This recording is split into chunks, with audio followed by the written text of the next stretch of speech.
Yeah.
Ms. Sonali, I think we can start. Yeah. Good morning, everyone. Good morning, everyone. Right. And it's really nice to have this gathering of grade 10 students as well as parents here. So thank you so much for taking out time on a Saturday morning to be with us. And I think, I can rewind a little bit. I was thinking what exactly to talk about before we share whatever we do have on our slides. I think that, when I look back at my own journey as a parent, I can well understand anxieties and, our own thoughts that come up when we are at this stage of decision making, when we are at this fork, at this junction of what subjects to choose. Should I take the A levels or should I take the diploma program, etc. I didn't have that kind of dilemma of choosing between two different curriculums because the school where my son was studying, didn't have that option. But I think options are always a good aspect to have because it allows you to make an informed choice. But I do understand that, when you are in this stage, there's not just going to be this choice when you have to make it today or in the few weeks ahead as you come towards grade 11. But it's also going to be a further thing that you have to think about when you are making your college decisions. Where do I go? Which country do I go to? Do I stay on in India? Where do I do my bachelor's? So those are all important things. One of the most important things, I think, in the IB profile, the IB has 10 learner profiles.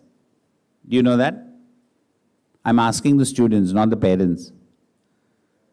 You do know that? You've been through 2 years at least of MYP. You should be aware that there are 10 learner profiles. Well, I wouldn't want to do a little quiz on what the learner profiles are, but one of the most important learner profiles, I think, is open-minded. Right? And I think that, when you have that capacity to be open-minded, whether you are 53, as I am, or whether you are 15, as many of you are, 14, 15, 16, whatever age you are at this particular time, if you do not have the sense of open-mindedness, it's a bit of a problem. Because, in today's world of the 21st century, the more open-minded you are, you'll find yourself actually growing, and you will be not a stagnant person, but a growing person. So today's session is to help open those windows for you, to allow you to listen to the principal of the secondary school, the coordinators, and also the very enlightening time that you could have in listening to this whole profile building. What is it that will take up to going into university? So please come with an open-minded frame of thought when you go into this, and I really urge the parents also to have that sense of open-mindedness as we go ahead. All right? I don't think you need that. Okay. So I was looking at some careers that didn't exist even 5 or 7, 10 years ago, let's say, right? You talk about social media managers, for example. They never existed maybe 10, 15 years ago, all right? And if you talk about influencers, right?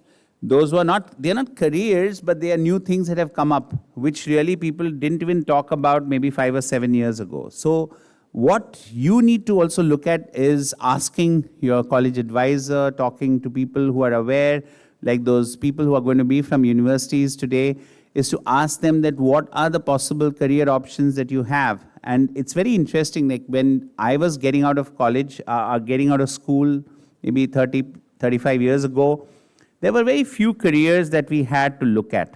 But today's age, I think you have so many options that it's going to be a real powerful thing. So we also need these skills. And I think this presentation will be shared probably.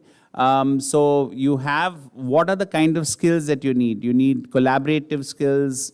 Resilience is a very major thing that companies are looking for or universities are looking for. So those are all aspects, those more hidden skills that you'll talk about. But when you are going through two curriculums like either the A-levels or the diploma program which you have, all right, it's a great opportunity to not do this. And you know this is from which movie? You know this, right? The Matrix, right? You know why I chose this? Because one of the most beautiful things is that it doesn't, these two curriculums doesn't do this, but it does this. And you know what is this, right? What is this? It's your fingerprint. There are more than 8 billion people on the earth, right? And what is powerful about this? That there's nobody on the earth who has your fingerprint. It's a unique thing. It's not me fabricating it, but it's scientific fact. So, when you're looking at these two curriculums, when you're looking at the way how the IB MYP shapes you, it is not asking you to compare yourself to the next person next to you. Everybody's roadmap, everybody's shoe, everybody's life, everybody's DNA is different, right? And that gives you a great opportunity to look at yourself and say, my roadmap is different. So do not make a choice of doing either A-levels or DP or going to a particular university or particular career because my best friend is going there. Because your roadmap, your DNA, your path is different. And what I'm going to urge you is look at the beauty of what you've done as MYP students and look at the path possibilities that you have ahead of you that is going to celebrate you as an individual. So even when you are, doing your portfolios, even when you are preparing yourself for your exams, never compare. And I urge even, I'm a parent too of a board exam giving son.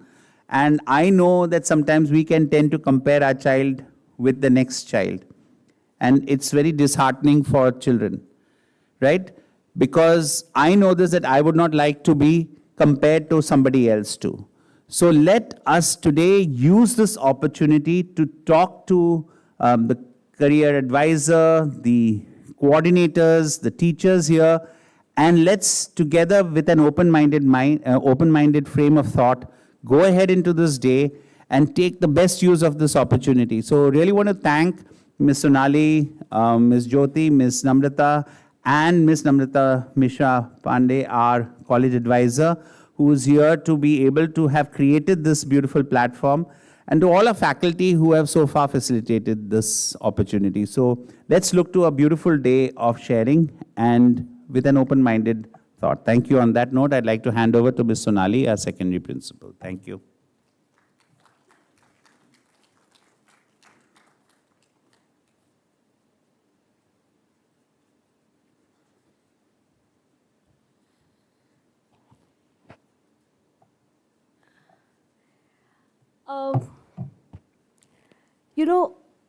Thank you, Mr. Ibrahim. Firstly, good morning to parents and my dear students and the faculty present here.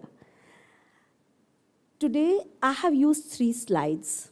They are all quotes from none other than the great Albert Einstein. We all know him. He gave us E is equal to mc square and many more things. And I'm always very much in awe with science people because I'm humanities.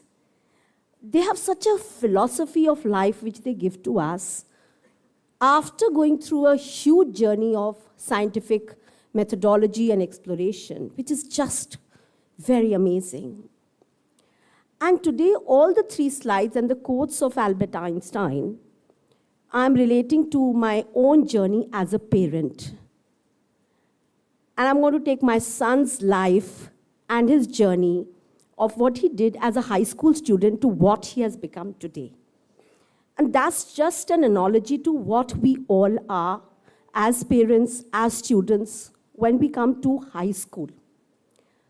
So the first quote he says is, "The one who walks alone is likely to find himself in places no one has ever been before." And I go back to my son's grade 12, because you're all going to reach there. So right from a built-up when he was growing up, we had conversations at home where we said, "Oh, Sukrit, you need to go to Stephens. DU is the place for us. We are simply middle-class people. Your father is an army officer, and we always look up at Stephens as a college for you." Lo and behold, yes, he bought the idea. Rarely children buy our ideas, I must tell you, and it's good not to buy the ideas of your parents. And sometimes it's good to buy their ideas. So grade 12, January, and Sukrit comes to me one day, and we are all looking at Stephens, getting good grades, getting into DU. And he says, "Ma, that's a very bad choice we made. Grade 12, right? Exams are around the corner. I have to be an IITian because my entire class is preparing for IIT." I rang up my husband, who was posted somewhere else, far from the madding crowd. I said, "You have to come on a weekend and we have to have a conversation. But Sukrit should not know that I have told you." Husband, wife, best pals in the journey. He comes home and they go for a walk. And Sukrit comes back and says, yeah, I think Stephens is the good place and we have to go there. It was very tough for him because his entire class was studying to become an IIT person. And he was the only one who was never going for those extra classes, for those extra physics, chemistry, those work, and he was only studying at home.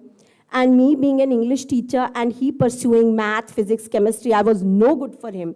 In fact, I was more of a nuisance value with my own understanding. So he walked alone on that journey. Everybody kind of questioned him. He came into self-doubt, but God was great. He cleared his exams of grade 12. He could get his marks. He cleared his interview in Stephens, and he went to Stephens, and he's happy. And that was the day when I said, "Sukrit, did you make the right choice?" He says, "Well, I had a lot of self-doubt, Ma, let me tell you. But I think together as a family, we came to get him to think and to support him on making a choice."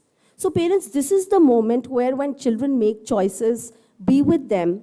Try to align. They are young.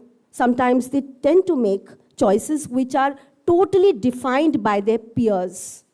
And they dictate. We need to just pray and wish for them good and be with them on that journey. The second quote again, "Failing isn't bad when you learn what not to do." In my journey of my son, Sukrit grew, finished his undergrad, finished his postgrad, and then he says, "Oh, one thing that I must do is to give civil services." Yes, we are with you. Give civil services, keep experimenting. He gave his first attempt, didn't clear. Second attempt, didn't clear. And age was catching up, and we said, "Sukrit, review. Think about it. What do you want?" And he says, "I never want to be a corporate child. I don't want to work in a corporate. Ma, I want to do something that is, something to do with environment." And he was always a very, kind of a thought leader, a thinker, and a person into research. I said, "Okay, then learn what not to do" came into place. Maybe that's not the path for you. Review it. So there is no harm in failing. You go back slightly from where your friends are, but review it. Think about it. What is it that we want to do in life? High school is the time when you experiment. this is something which is not working out for me. Review it, discuss with your counselors, your teachers, your parents, children, and make right choices, move ahead. Don't fear failing. And parents, this is again a request to you. We have to stand like pillars for them. Children will get low grades. And most of the time, we advise because we are carrying our own baggage. I never could fare well in math. And every time Sukrit was writing a math exam, I felt, oh my God, he won't be able to write because it was my fear. Least realizing he's really acing math. So failing isn't bad. We will stand by you. Remember always. And the third quote is, try not to become a man of success, but rather try to become a man of value. We need success. We need good grades to get into colleges, good universities, good schools. We need good grades. We need a good transcripts. But more than that, we need people who have values in place. What if you become so successful, but you don't have the value of loyalty, integrity for your own organization? Why people so successful as they are, yet fail when they reach at the top, and it's such a showdown? Because they didn't get the values that requires for a person to become successful with values.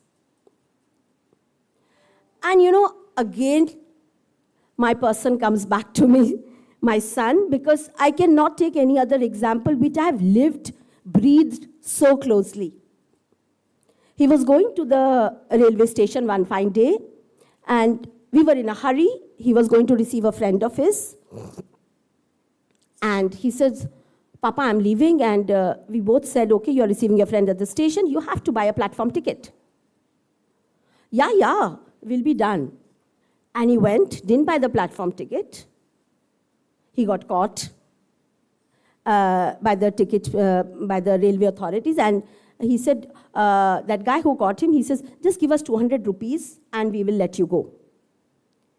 So he took out 200 rupees, he had it, and he says, what does your father do? Oh my God, that he couldn't say, that he's an army officer. So he put the money back. He says, I'm very sorry, I'll never do it again, but I can't give you this money after telling you what my father does, man of values. We need people like that. And I'm not at all trumpeting my son.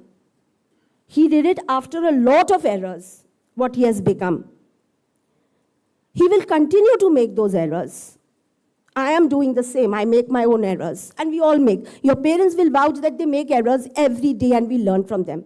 The most important thing is that we learn from our mistakes and move on. And this is the moment. You are entering into a very crucial phase of your life, children, where slowly you will be on your own. We will slowly transition you, empower you to become people who will become responsible citizens of this world. I won't say even country now. The country is not enough for us. It's the world. So apart from making the right choices today when you look at different curriculums, apart from all that, learn you are first a representative of your own family, then your society, then your country, and then you are a citizen of the world. Always remember that. With this, I call Ms. Jyoti, who will begin the journey, which is more focused. Mr. Ibrahim and I always talk about the abstract bit of it, and we'll now take you through what is there for you in the next 2 years. Thank you very much. Have a lovely day.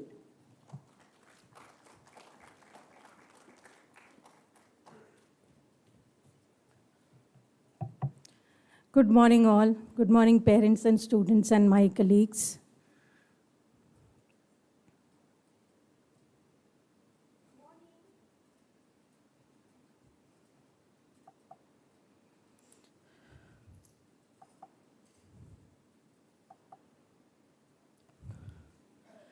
So let me first explain about what is IB mission. So most of us are already aware because we have been in MYP. So I will reiterate. So IB aims to develop inquiring, knowledgeable, caring young people who help to create a better, more peaceful world through intercultural understanding and respect. So the mission speaks for itself. From the mission itself, we can understand what kind of program IBDP is going to be. It will not be only focusing on academics, but it will be an all-round development of the student. Holistic development, if I can say that. So what are the main aspects of IB program? There are 3 very important steps in IB teaching and learning. So, inquiry, which means students will be asking questions, they will be curious, they will be asking questions, and then action. So every question will lead to an action, and then after action, you will be reflecting on what you have done. And then reflection will again go back to inquiry. So this cycle will continue. And this is the main basis of IB teaching and learning. This is the model of IBDP program. So if you see, the learner is at the center of the model. In the middle of the program model, you can see the learner student, and which is surrounded by the IB learner profile. Mr. Abraham talked about the 10 traits of IB learner. So those traits are at the center, and approaches to teaching and learning. So the whole focus is going to be student-centric. So whatever we do, whatever activities we do in class will be keeping in mind the student. And you can see that is surrounded by the core of IB diploma program, which is theory of knowledge, extended essay, and creativity, activity, and service. So you are already familiar with creativity, activity, and service because you have been taking part in that. And you will see a connection between extended essay and the personal project which you do in your MYP. And theory of knowledge will be a little extension of your IDU. So you will be able to make connections there. Then the next stages you can see are all 6 groups of subjects we have. So we have language and literature, we have language acquisition, individuals and societies, sciences, mathematics, and arts. Again, you're already familiar with all the 6 groups. And I will be talking about in detail what subjects we are offering there in my upcoming slides. So what is the core of IB? So as I said, that extended essay will be an extension of personal project. So what was the base of personal project? It is the research. I can say that, right? You all will agree. So that will be carried forward in extended essay. You will be writing a piece of, I can say, research, report. You will do, you will choose a topic of your choice from any subject, any academic subject, and you will write a 4,000 piece of work. And this will give you a voice and choice in selecting what you actually want to do. So you can select your favorite subject and where you feel comfortable. Creativity activity service will be an avenue where you will be participating in community service. You will be participating in any area where you feel you can create something, an activity like sports or anything else which you feel you can excel. All the opportunities will be provided in school. And theory of knowledge will be, you will be learning about how to learn. So you will be basically looking into how we learn, what are the different ways of learning, and how the knowledge is produced. So when you get into classes, you will get to know more about it. Now, how all these 3 aspects help you? Why should we do it? So you know that universities are looking at profile building, the next workshop which you're going to have here. And also, our own high school diploma requires you to do enrichment in different activities. So all these 3 will give you different options of contributing towards that area.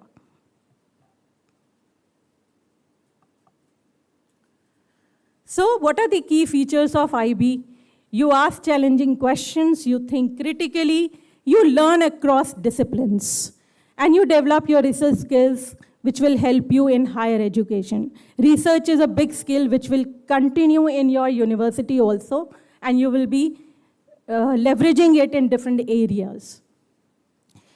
These are some of the quotes by educationists. You can see Mr. Gardner has said that students, those who think critically, synthesize knowledge, reflect on their own thought process, and get their feet wet in interdisciplinary thinking will be something which will be the focus of IBDP. So it is a well-respected program. Now, why should somebody do IBDP? Number one is the core of IB. The core will help you in many different areas. It will be something which will help your skills, your understanding, and your connection between different subjects.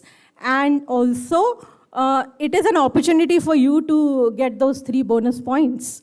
When you do extended essay and theory of knowledge work, you get 3 extra points other than your academic subjects. IBDP has a very good track record of placements in universities. So you can see at in our school also, the university office which our IBDP students are getting are very, very good. So it offers a broad and holistic education requiring students to study subjects across various disciplines. So what is the advantage of having the breadth in the curriculum? So if we have many options of subjects, at this stage also, you don't need to decide what you want to do in university. You still have flexibility of 2 years. After 2 years also, you have a backup plan ready. And you can go to either side because you're doing humanities also, you're doing sciences also, you're doing 2 languages, which are going to be very, very beneficial in any university outside when you go. So also, most of the things, most of the activities are inbuilt into IBDP program. So the profile building will be taken care when you do the diploma program. That will take care of your high school diploma also. The total out of 45. So what is the importance of this? In IBDP, because you're doing 6 subjects and the core area, so your total comes out to be 45, which is 42 plus 3 points. Now, universities are looking at your total score also, which means that if you are getting somewhere around more than 35, and in some of these subjects in which you have strong abilities, you're getting 6 or 7, then it is not necessary that in every subject you have to get a 6 or 7. Your total will also help you in getting admission. The assessment model which IBDP follows is a combination of internal and external assessments, which is really, really helpful. How does it help? That you're not sitting one day and giving exam and that's the end of it. The 2 years you are working on your internal assessments, you have the opportunity of controlling your own assessment. You can make it as good as you want. You have the time flexibility over there. And in every subject, you have at least 20% of internal assessment, which will really help you in securing a very good grade. So the IBDP is recognized, respected by universities worldwide for its rigorous and comprehensive curriculum. So IBDP is a comprehensive and rigorous program, no doubt about that, and universities know it. And they will respect you for doing this rigorous program. So you will have that edge. The SL and HL combination to play with your strengths. So you have 6 subjects in IBDP. 3 subjects you need to do at higher level and 3 subjects at standard level. So you can look at your combination, what perfect combination works for you, what subjects you can take at higher level and what subjects you take at standard level. Now what is the difference? Higher level will be more in-depth and standard level will be a normal level of content in any subject. I already mentioned 3 bonus points that will help you score a better score. And as I said earlier also, IBDP aims to develop students' holistic skills and attributes, which can be beneficial for success in university and beyond. So how MYP and DP are aligned with each other? As I said earlier also, IDU has already created a base for you to understand theory of knowledge, personal project, a base for extended essay. You have criteria-wise assessments in MYP, and the same will continue in internal assessment in IBDP also. You have been learning inquiry skills, ATLs, concept-based curriculum, and the same will continue in IBDP also, so you have that base prepared for you. Variety of subjects to choose, and that will also continue in IBDP. You have 6 groups in MYP, you have 6 groups in DP also. So what are we offering at Prometheus? So as I said, there are 6 groups. In group 1, we have English language and literature. Every subject is available at higher level and standard level. According to your interest, you can choose. Group 2, we are offering Hindi B, French, Spanish at level B, and ab initio. Group 3, we have a lot of subjects to offer. We have biology, design technology, computer science, ESAS, physics, chemistry. In group 4, we have psychology, economics, history, BM, environmental. Now, you can see that ESAS is in both the groups. So you have the flexibility of selecting environment and system and societies both in group 3 and group 4. That gives you a lot of flexibility because you know that from every group you have to take at least one subject. So if you don't want to take sciences, then ESAS can be your option. If you don't want to take any humanities, then also ESAS can be your option from that particular group. Group 5 is mathematics. We are offering both types of mathematics, applications and interpretations, and analysis and approaches. In group 6, we have visual arts and music to take care of your creative aspect. So we are offering total 18 subjects, you can see, which is quite a good number of subjects as compared to any other school. Now, how do we place all these subjects in our timetable? So we have 6 bands in our timetable, in which band 1 is English, band 2 is language acquisition, and band 3, 4, and 6 are the bands in which sciences and humanities are mixed up together so that you can choose the subject of your choice. So in band 3, we have kept bio, design technology, computer science, ESAS, and BM. Band 4 is psychology, physics, history. Band 5 is math. 2 types of maths are there, and you can choose either one. In band 6, we have chemistry, visual arts, music, and economics. So these bands have been made on the popular choices. We have collected the data of students' choices over the years, and according to that, what kind of subject combinations they take, the bands have been made. So these are the preferable bands. These are not like, they are not cast in stone that we can't change them. If we see that the students have a certain combination which can be adjusted in the timetable, we are open to that.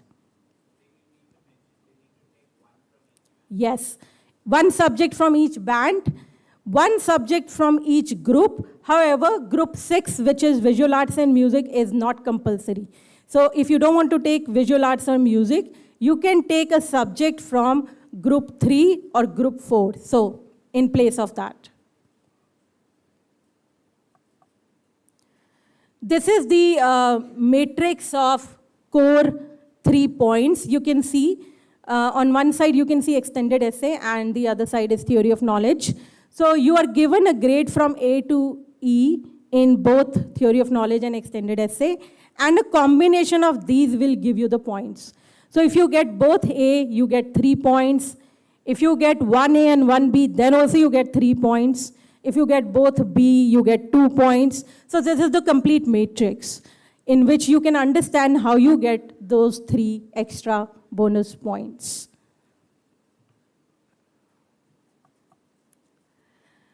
So our students last year and this year of IBDP have secured very good scholarships.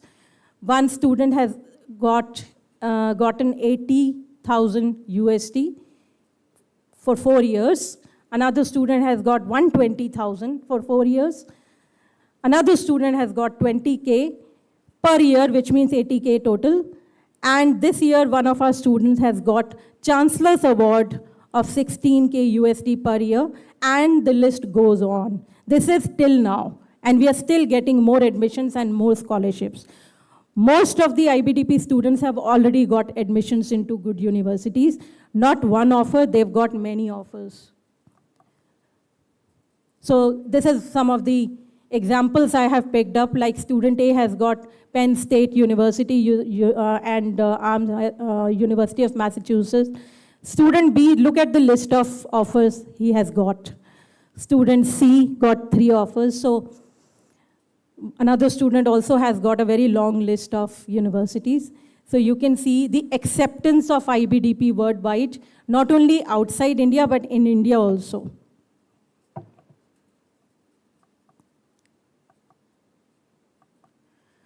We got excellent results last year. You can see the statistics of our results. Our topper got 41 out of 40, and another student who was the second topper got 40. And the average score was 34.6, which is a very, very good score as compared to the world average and many other schools. The number of students who got 40 was 2. So out of 7 people, 2 people got 40 and above. Total students who got 30 and above were 5. So 5 students got 30 and above, which is 71% of our students got 30 and above. And 3 students got 3 points. This is really, really commendable. Out of those 3 core points, 3 students got the perfect 3. And I'm very hopeful that this year we're going to surpass all these statistics. Please use this QR code to scan all these subjects information, and you can look into all the groups and all the subjects available. And I think it's better that some students also tell you about their experience of IBDP. So I would like to invite Disha and Manya to share their own experience of being in IBDP program.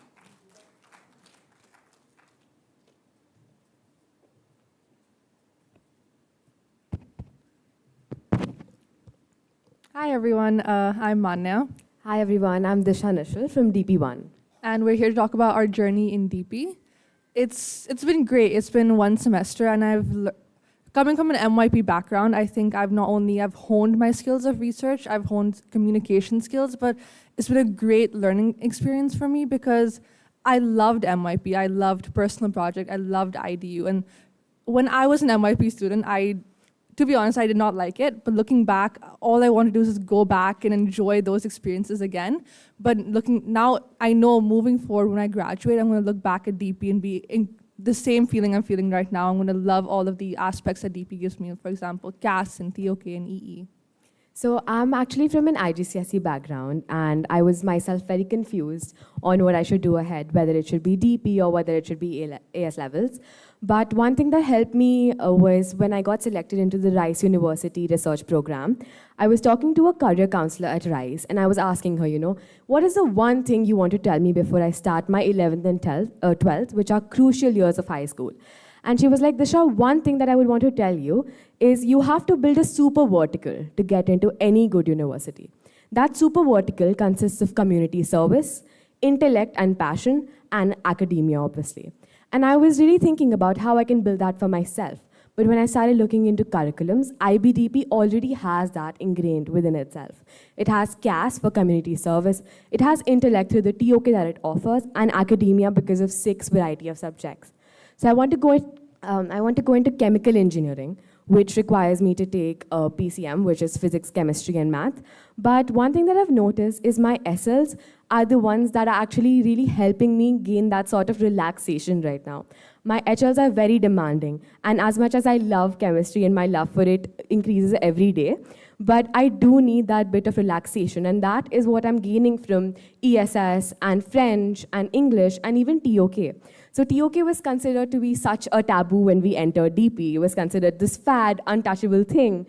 But actually, as our discussions in the TOK classroom take place, we've actually noticed that everyone's learning something new every day. And our teacher tells us so many times that we bring even new thoughts to the table that she hadn't heard of before. So the IB journey is very individualistic in nature. One thing the IB does not allow you to be is generic. And I think that's a really strong plus point. For me, I am a humanities student. I'm going into international law, so that requires me to take the HLs of English, history, and economics. And it's completely different from Disha, but it's the same experience. The SLs I've chosen are, they're honing my skills, but they're giving me a sort of like a way where I can just relax a bit, because again, HLs are demanding, but it's so rewarding at the end of the day when you learn new things and when you have the opportunity, because we both know what we want to do. We know that we want to go into the specific career, but DP offers so many more opportunities. It gives you a backing, gives you a cushioning into what you want to do as a career in the future. For example, one of the main aspects in DP is CAS, and going into international law, going to international relations, CAS is a very big part of my career. And I know it is compulsory to do CAS, but it doesn't feel like it's compulsory because it's so rewarding. You network with different people, you give back to your community, you make relationships with different communities and different societies. And it's so incredibly rewarding because not only am I using my privilege, using the place where I am to help other people, but it's also I'm learning so many new skills, I'm learning so many new things about the world, which will not only help me right now, but it'll help me when I go into college, into a whole different experience and a whole different lifestyle.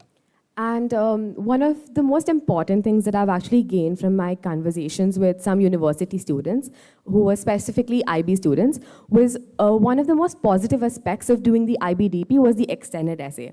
So in university, you have a lot of research paper, no matter what stream you choose, but you have to do research because it's just the way of the future ahead. And one thing that helps you actually gain into that transition of going into university, then carrying on with that research, is the extended essay, which is a research paper that you write in high school itself. You have the liberty of choosing what subjects you're working with, what particular topic you're choosing, and that is something that really commences to be helpful in your future years. Along with the E, there's IS2 in each subject, and I think IS are such a great way to approach learning differently because each subject has different requirements in their IS. For example, in sciences, you would do an lab experiments, and for example, in your language acquisitions, you would do an oral IA. And there's so many different ways where you approach learning, different ways where you learn new things, if that's whether you're learning a different language, you're speaking a different language, or you're doing a scientific experiment. The different approaches to learning are so incredibly helpful in university because they give you they let you explore what type of learner you are. They let you explore what you want to do in the future. And I think it's not only fun, but it helps you learn so much about the student that you are. And definitely IB is a very holistic program, and Manya and me were just discussing what is the one thing that we actually would want by the end of the IB, or one thing that will be a thing to show off. And I think the one thing we were discussing was our certificate is going to say diploma, and what's better than that you actually passed out high school with something that says diploma in itself. So I think we want to end it by saying that DP it is a rigorous program, but it's going to help you learn so much. It's going to be an incredible journey because you have your friends along with you to go along this a completely different path than where you are right now.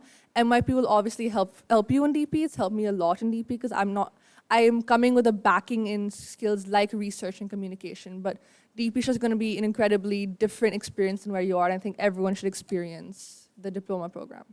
So, thank you. If the students or the parents have any questions about our journeys or generally our experiences, we would love to take them. Okay. Thank you. Thank you.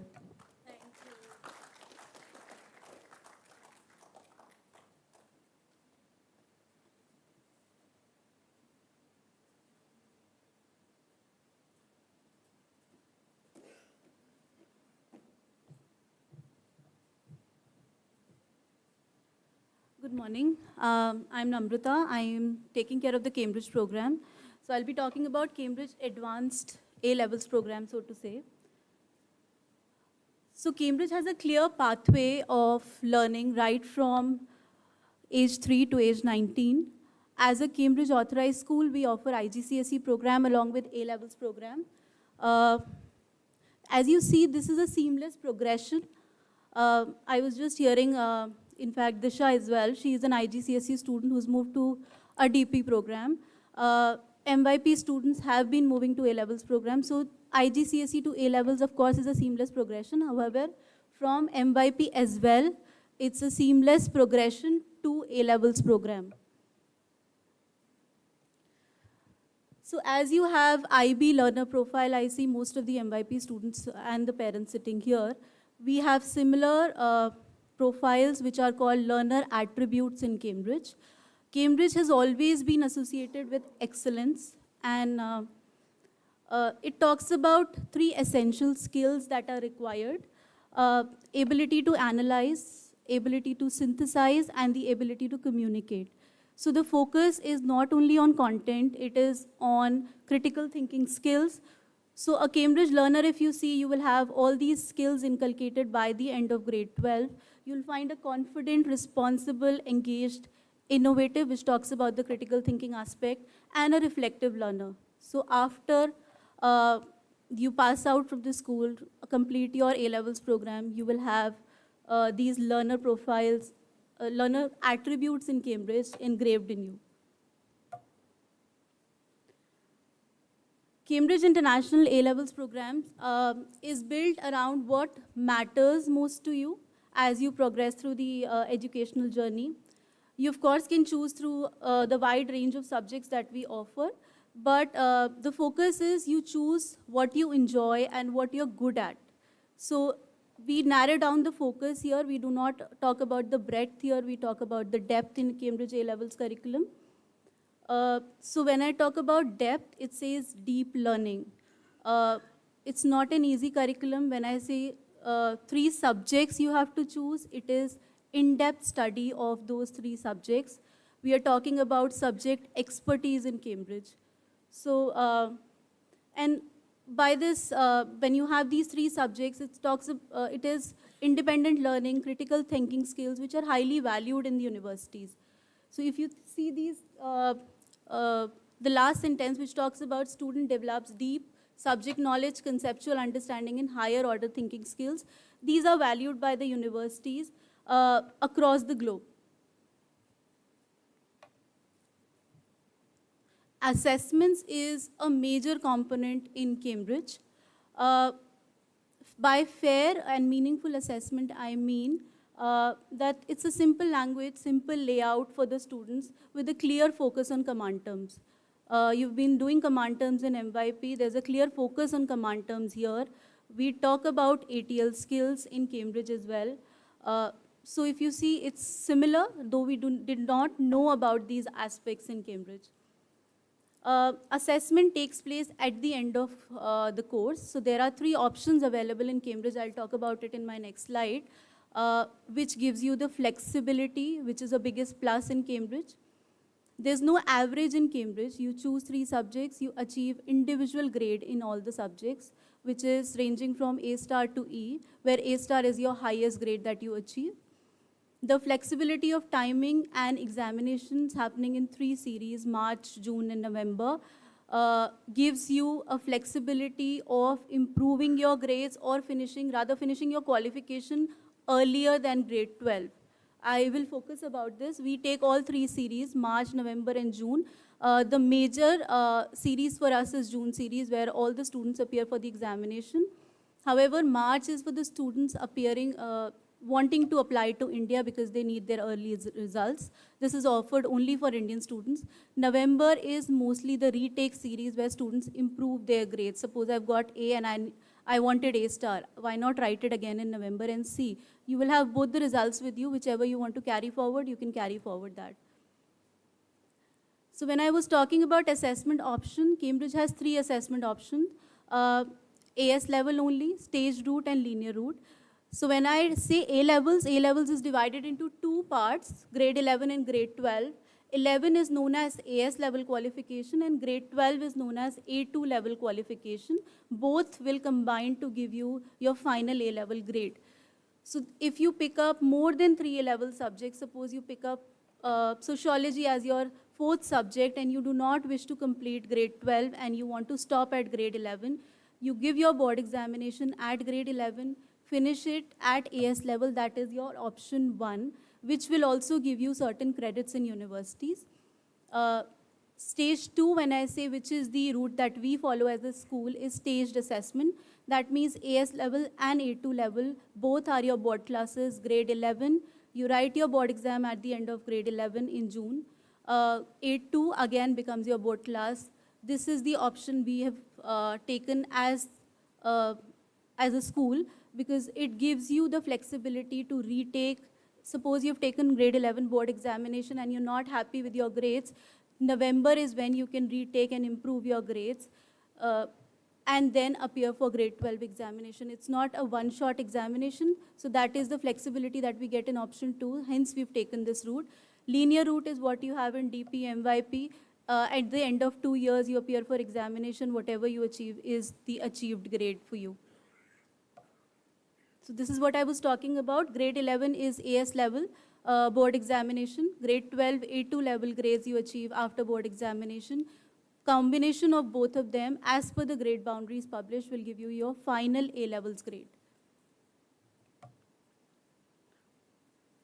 So if I talk about the recognition, I'm sure the career counselor is going to elaborate on this, but it opens the door of opportunities for the students to prepare to thrive anywhere in the world, which is our mission. So I've already touched upon these points. Critical thinking skills, independent research abilities, depth in subject knowledge is what the Cambridge learner brings to the universities, which is highly valued. I will again say this is a rigorous curriculum. Please do not choose Cambridge thinking that you're only doing 3 subjects and it is easy. It's not going to be easy. 3 subjects means 6 papers that you appear for. If you've picked up maths, you appear for 6 papers in grade 11, 6 in grade 12, which is 12 papers overall in A levels. You're appearing for board examination both the years. So 3 subjects in grade 11 means 6 papers in grade 11, 6 in grade 12. So it's not an easy program. That is the reason you've been given a flexibility to choose only 3 because they are in-depth. It's a student-centric approach backed by inquiry-based learning. So it's not rote learning from the textbook. It is inquiry-based approach. Focus is on performance. There is no internal assessment in Cambridge. It's only externally assessed. You write your examination and depends totally upon the students what is written on the final day of examination. There is a wide variety of choice. I will show you the subject options that we offer. The big plus in Cambridge program is the wide range of supporting material which is offered. You have your textbook, you have past papers, marking scheme. We have all the teachers who are Cambridge examiners, senior examiners, so they have quality feedback to offer. And again, I again emphasize on 3 series that we take, March, June, and November, which is a big advantage for the students taking A levels. So at Prometheus, we offer 16 subjects. A student has to take minimum of 3 A levels along with English annual paper, which is compulsory for all the students. English, they study at grade 12 for a period of 6 months, and they appear for the examination in March series. So in grade 11, you will only study 3 subjects. English at grade 12, along with other 2 3 A-level subjects that you've chosen. So these are the subjects on offer. English is compulsory. Apart from English, there is no subject which is compulsory. You can drop any subject. Subject combination can be as per your career choice. This banding is done looking at the 3-year data that we have and the students have taken, but we are flexible to change as per your requirement. So math, psychology, biology is band 2. Band 3 is physics, business, IT, and history. Band 4, chemistry, accounting, psychology, sociology. Band 5 is art, eco, music, and computer science. There are 4 bands. You can drop 1 band altogether if you don't wish to pick up 4 A levels. Now, I've been talking about the focus in academics. This year, student used to leave at 1:30, but from the upcoming session, Cambridge students will stay till 3 o'clock, and the focus is on profile building, which something that we reflected upon, that flexibility of leaving at 1:30 did not result in achieving the profile or the profile which is required for the colleges. not every student is that serious that they go back home and work on their profile. So might as well stay in school and work on that. Aligned with our mission to instill the entrepreneurial spirit among the student community, we have entrepreneurship program. You all must have received the email regarding the same, and it is compulsory for all the Cambridge students. For this year at least, we will reflect on this and then move ahead with this program. Portfolio Builder 1 and Portfolio Builder 2 that you see here are purely your Portfolio Builder slots given to you. This has nothing to do with your Cambridge A-level qualification. However, this builds your profile for the colleges. Music, drama, coding, art, and IPQ, you pick up one from Portfolio Builder 1 and Portfolio Builder 2, dance, math and science club, public speaking, sports, and DT. You pick up one from each Portfolio Builder, you attend your sessions in school. Teachers will help you attain the certifications which are required and valid in the universities, and you build your profile in school and achieve high school diploma, which is an offering in Prometheus School. And I am sure with this you'll be able to achieve gold high school diploma as well. IPQ is something that you might be seeing something new in this, which is similar to your extension of personal project and extended essay, which is not a compulsory element in Cambridge. However, this is a big plus advantage and a separate certification that you receive after you complete this IPQ project, which is Cambridge International Project Qualification. This is a 5,000-word research report that you write. It is a separate certification that you receive. It is not a part of your academic certificate from Cambridge. You pick up a topic of your choice. It can be linked to your subjects, or it can be completely dependent on your career choice. You pick up a topic. You will be assigned a supervisor in school. You will have sessions in school. You conduct research, record your progress like you do in PP, and write your research report, which is submitted to Cambridge, and it is externally marked. The grades that you can achieve is A star to E. So it's an optional component for you. Just to show you some exemplar requirement for the colleges, a chemistry degree I've picked it up from random universities. It required ABB to include physics. Metro and climate degree required ABB or BBB, including grade B in mathematics. For social sciences, if I see psychology, which is of late a very popular subject in Cambridge, ABB in Liverpool. Economics at Warwick required A star AA, and Cambridge University it requires triple A star for a student. So these are some exemplar requirements that I've posted. Outstanding results in Cambridge over the period of 3 years, if you can see, these are the numbers of A's and A stars that we've been able to achieve. And leading to this, we've had these placements this year, UCL, NLU. I'm happy to share that one of our students has already completed A-level qualification in Math series. She's cleared CLAT. She's going to the college while her classmates will be giving June series. So that kind of flexibility we have. She's completed her grade 12. Westminster, University of Glasgow. These are some of the offers that I have collated. Let's hear from our students. Now I'll welcome Suryansh and Anushka to take it forward.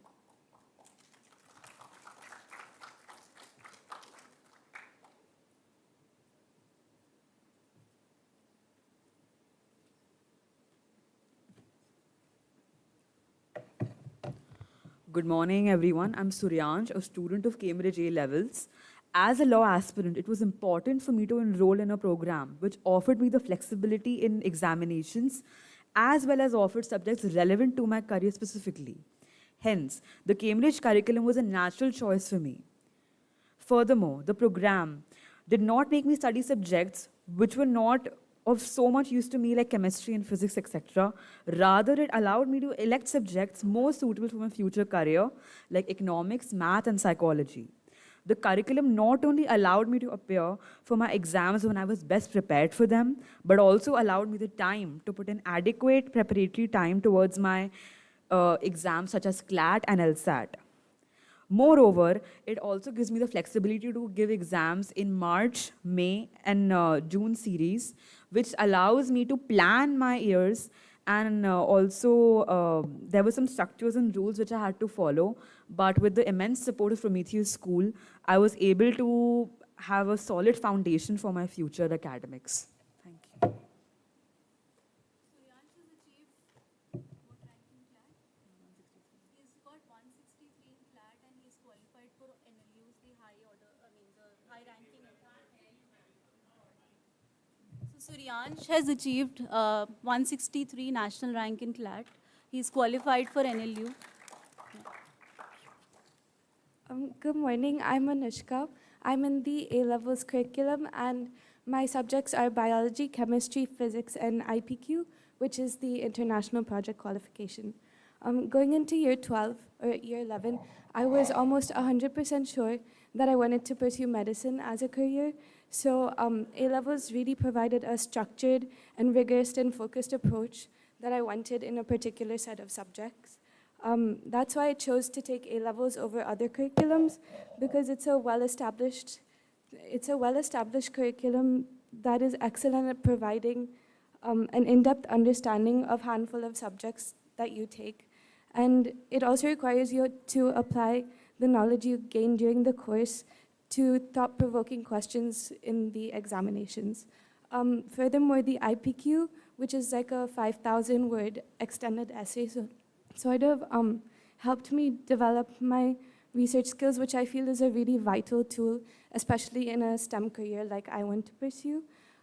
Lastly, A levels offered the flexibility that I required to continue participating in school activities and stuff that I love to do, like music and sports, and also prepare for my entrance exams. So A levels is good.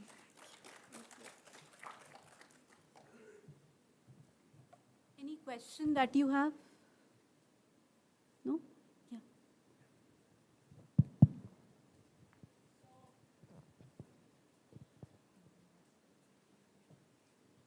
Okay, I was under the impression that my child wanted to pursue physics, chemistry, and maths, and we were considering A levels for the same.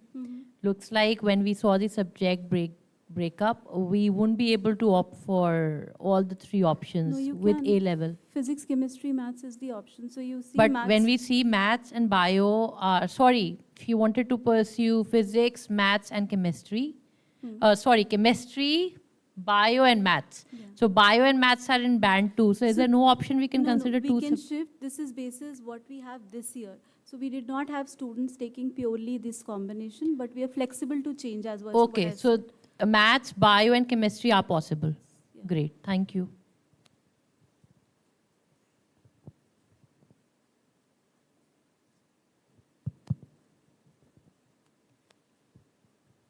Will you be offering any more humanities subjects? Because I feel the humanities choices are a bit less. We have sociology, psychology, economics, business, accounting, history. What about classical studies? I've picked up most of the subjects from humanities. If you have any particular subject in your mind, I can look at it. Yeah, classical studies is one. I will see the Cambridge website and get back to you on this. You had shown that what are the requirements for the universities if kids wants to pursue, mainly on the mainstream. But what about the children who are on the creative side? Because So this from is the purely, subject, it's a pure sample that I've picked up. Ms. Namrata will talk about it. The career counselor will talk about the creative subjects that you have. But I just sampled out social sciences and sciences.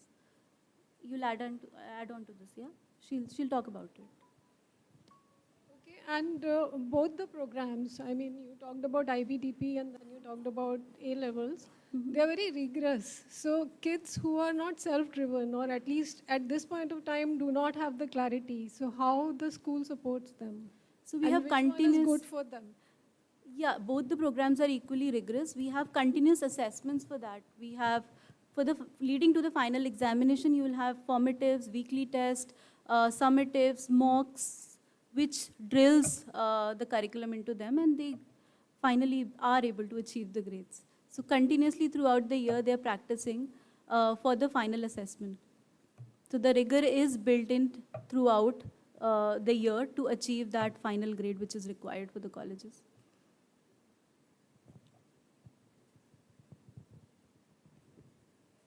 So my question is, you guys have seen the kids, over a period of last 2-3 years. Shouldn't you be telling us that this is the curriculum will fit this kid instead of we deciding, see, we've gone through some slide and we can see more stuff. But, I'm not very sure which one to pick for my son. So, the school or the teachers, they see them, how they performed in MYP for last 2-3 years. What are their strengths? What are their weak areas? And based on that, if at least say that, for this kid, seems to be the right option. And these are the positives and negative side of deciding. Absolutely, sir. You can book an appointment with me. Sure, And yeah. we'll get the form tutor, we'll get the MYP coordinator in, and we can decide. Definitely, that offer is always there. Thank you. Ma'am, during the entire presentation, there were 2 slides on both the IBDP as well as the A-levels, where you said that you had letters from different colleges for different students, right? I was just wondering, are they letter of offers or are they letters of acceptance? Because both are very different. Offers at the moment. So the ones in the US are acceptances because they do not wait for the final results. UK offers that are there on the A-level slides, the Cambridge slides, they are offers given. We're waiting, they are conditional offers. So they are offers. But US always gives in acceptances. So we're still waiting for this year's acceptances. Today is a huge day. We are waiting for students to tell us where they've gotten. But yes, UK is always offers, US is always acceptances. Thank you. Please scan this QR code for the syllabus booklets of all the subjects. The subject choice form is available there for you to pick up at the end. Thank you.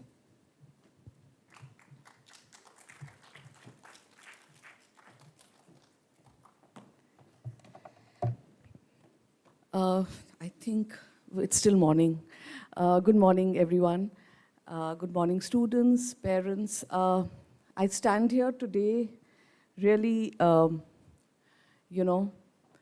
as the blind justice lady, trying to tell you which is better for you. But one word of caution, students. Any curriculum that you move into is going to be rigorous. If we take the national curriculums, when students move from grade 10, we've all been part of national curriculums. Grade 10 to 11 is a huge jump. In MYP to A levels is going to be a huge jump, and so will MYP to IBEP. So that you have to be prepared for. It is a huge jump, whichever curriculum you go to, okay? Now you have to focus, students, you need to focus on what kind of a student you are. I've met a couple of parents and students here, and I feel that you're making decisions based on what others say. Very little time is spent in introspecting what kind of a student you are. How do you study?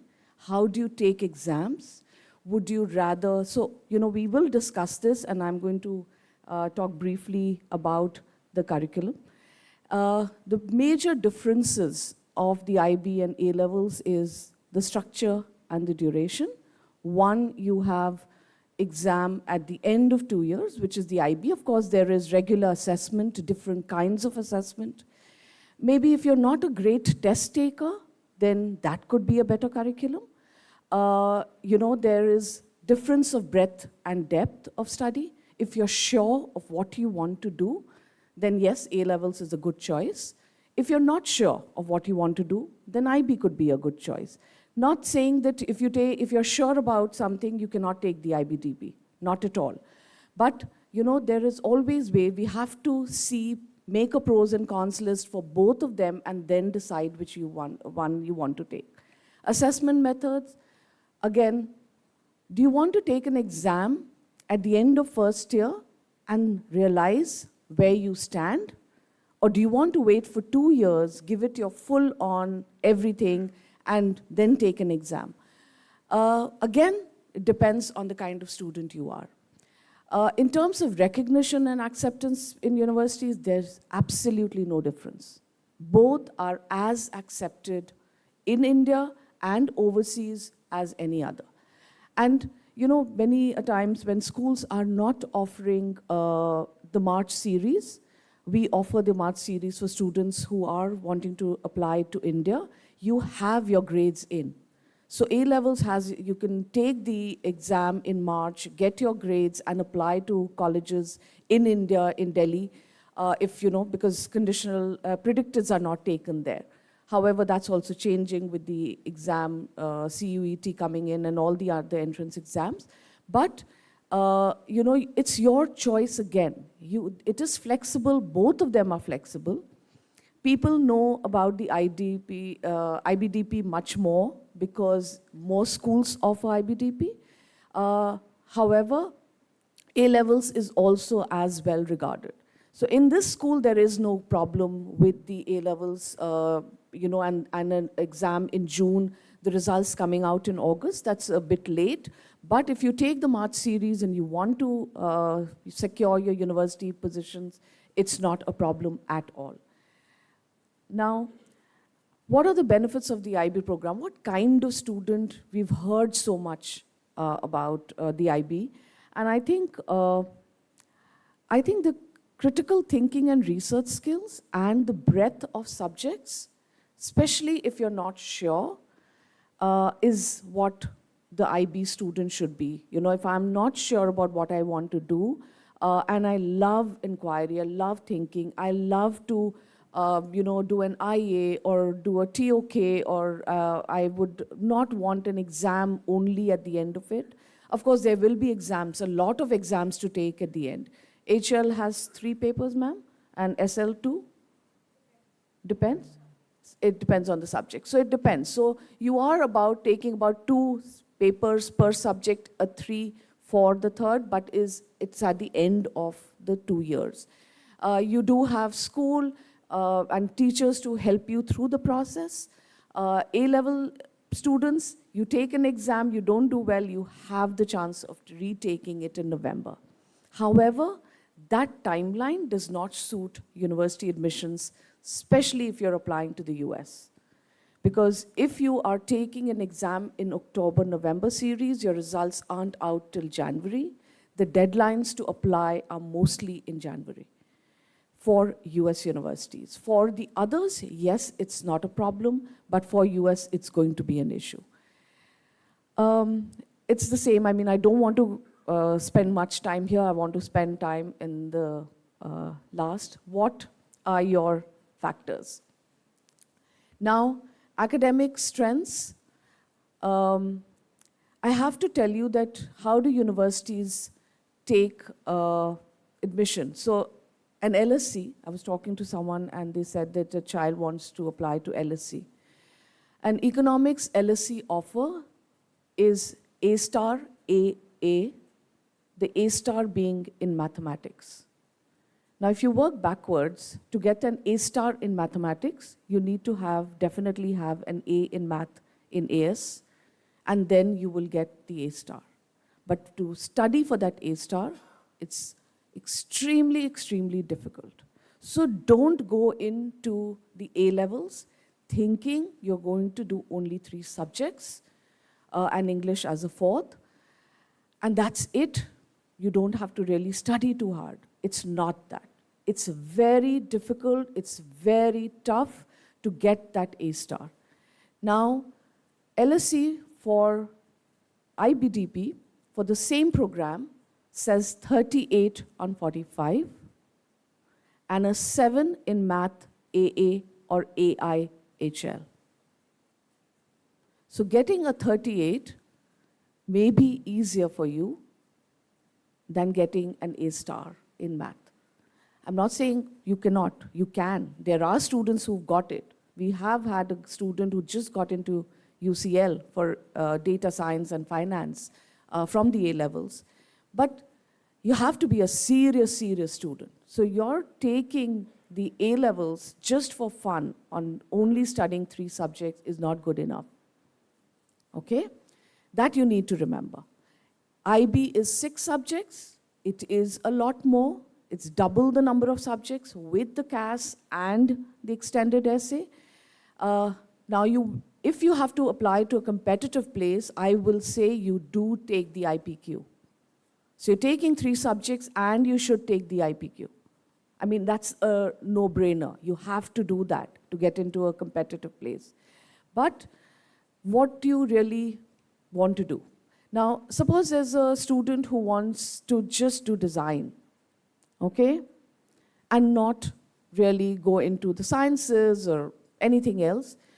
You can very easily pick up the A-levels, do design in the linear method, okay? You build your portfolio over 2 years, and 2 other courses which aren't as difficult. It's perfectly fine. However, again, as I said, I have to be that lady justice. You can take the IB also and take easy subjects in IB and use that time. You really don't need to get the 38. You just get 4s in each of your IB subjects. You're good enough to get to any college, because the emphasis is not on your grades, but the emphasis is on your portfolio. So whichever thing allows you to think better is what you should take. Your learning style. Are you someone who's very sure about what you want to do and what you should, that these are the subjects? I hate the languages. Oh, I hate studying in humanities. Well, you should take the A-levels, but you should also not go to the US. Okay? Go to countries that are like the UK, the Commonwealth countries, okay? All of us. India, UK, Australia, Canada to a certain extent, but only go to these places. Do not go to the US. Because US, when you go for your undergraduate study, even if you're doing an engineering degree, you will have to do a gen ed requirement, which requires you to do writing, English, humanities, natural sciences, all of it.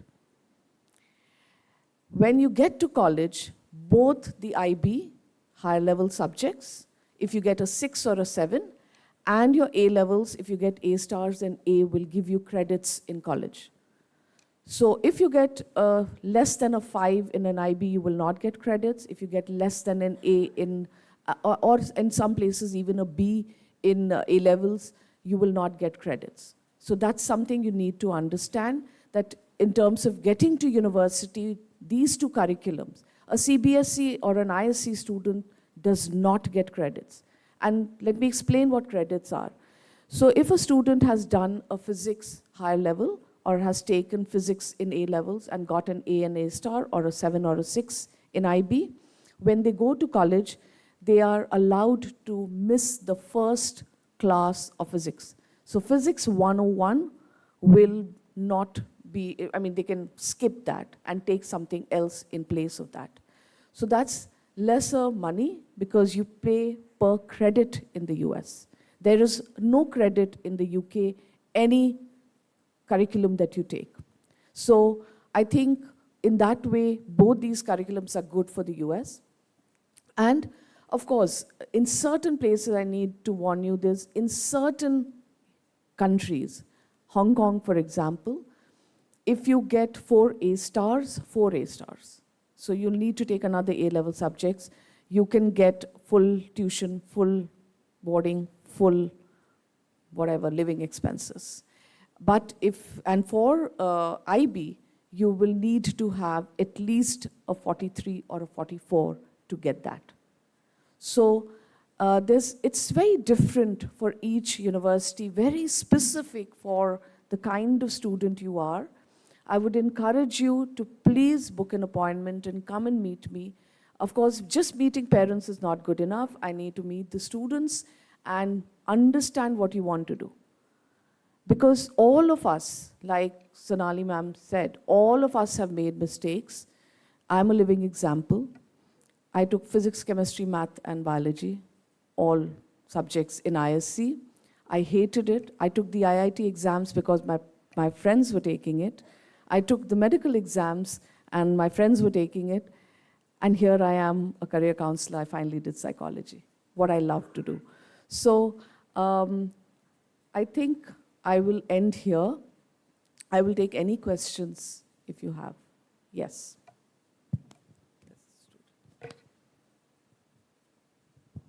A lot of the seniors that we know have decided to switch their curriculum. So they've gone from IB to AS and AS to IB.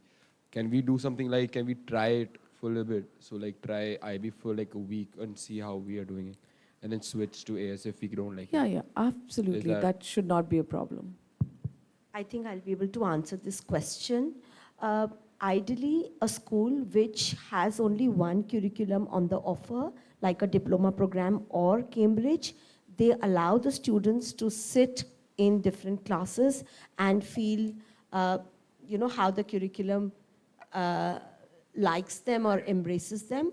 Because we have 2 international curriculums on the offer, I will sit with both the coordinators and see what is it that we can offer so that you can switch even curriculums and swap between them to take a final call, maybe in the first 15 days or 1 month time. We'll try to figure out a window and share with you. Of course, we'll do that. That's just being very fair for all of you. Yeah. Any more questions, parents, students? Yeah.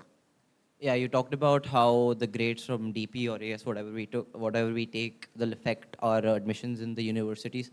To what extent do our grades from grade 10, the final board, also affect that? If you want me to say it doesn't, I will not lie. It does affect. Your grade 10 is the major exam that you've taken, which is a board exam. So your grade 10, again, depending on the country, it will matter for Canada, it matters for UK, it matters for US, it matters for certain private colleges in India, it matters for Australia, everywhere. So this is a board exam, you have to do it well. Okay, let's just say LSE, what would be like the minimum you should get? You're with the MYP? Yeah. As close to the total. And maths as high as you can.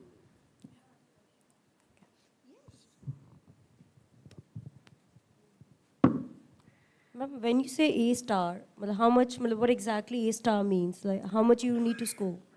I'll come down, I think. We'll all stand there. So A-star depends on subject to subject. It is the grade boundary which is published by Cambridge.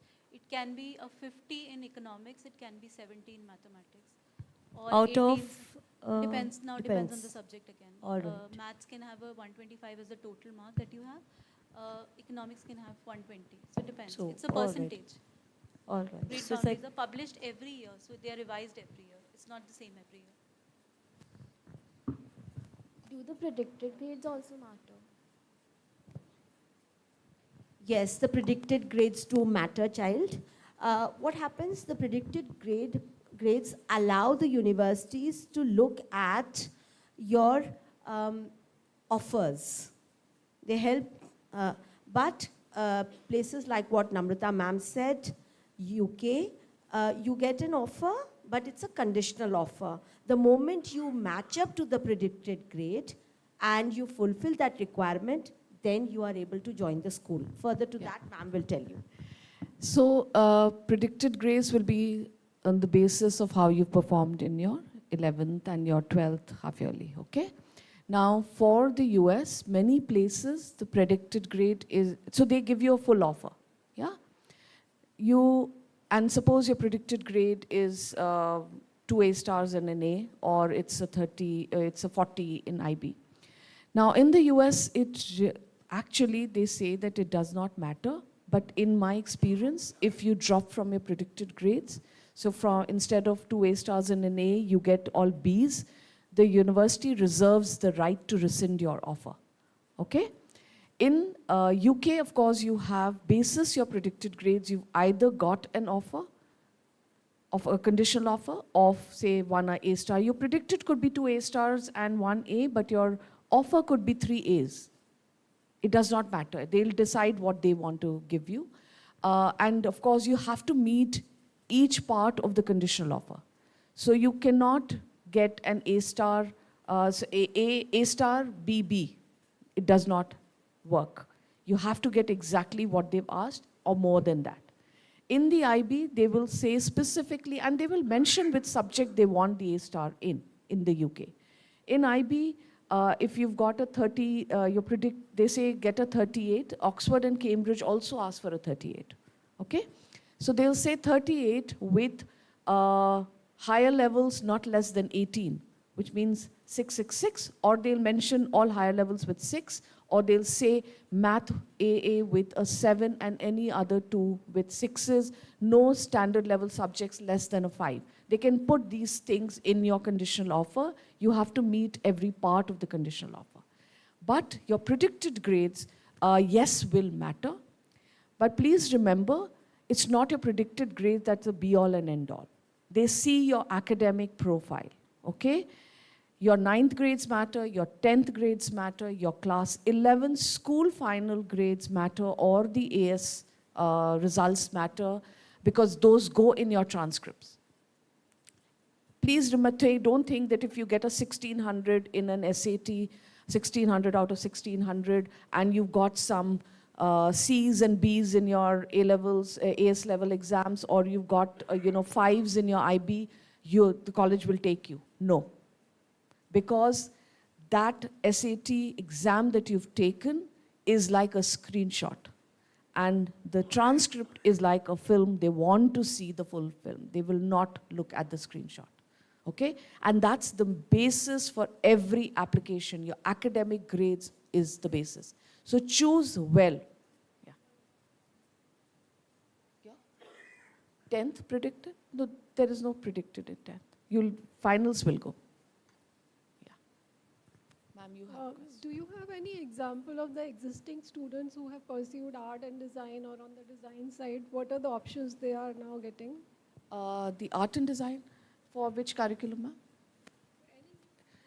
We have art and design kids, na? You also have an art and design. So what?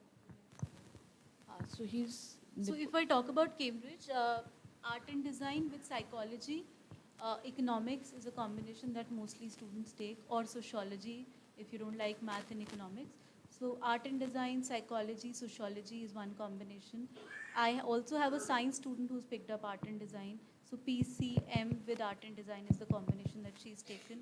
Art therapy with psychology as a subject is also an option. So In IBDP, we have 2 students, those who've taken art and design. And one of them have already got 5 admissions. I think last year we had your... For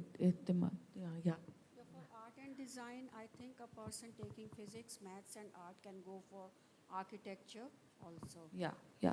And students doing art and design, even for AS, universities help them to go for dentistry and for medicine, because it's something to do with the hands. And they prefer students doing art and design for AS level as well. Miss Anita is our HOD Visual Arts, just for the information of those parents who don't know her. Thank you. The question answers will continue until our children reach college. They will not leave you. So for the session, at the moment, we will request the students to quickly move to the cafeteria, have your quick breakfast. We are late, and please be here by 9:58.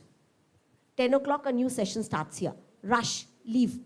The parents, we will invite you to have some tea with us and cookies. And we come back to the Audi for a session with Miss Namrata. Thank you. Can we request you to pick up the subject choice form? It's there both for A levels and DP.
पीछे को चेहरे नहीं दिखते मुझे पीछे वहाँ light on हो सकता है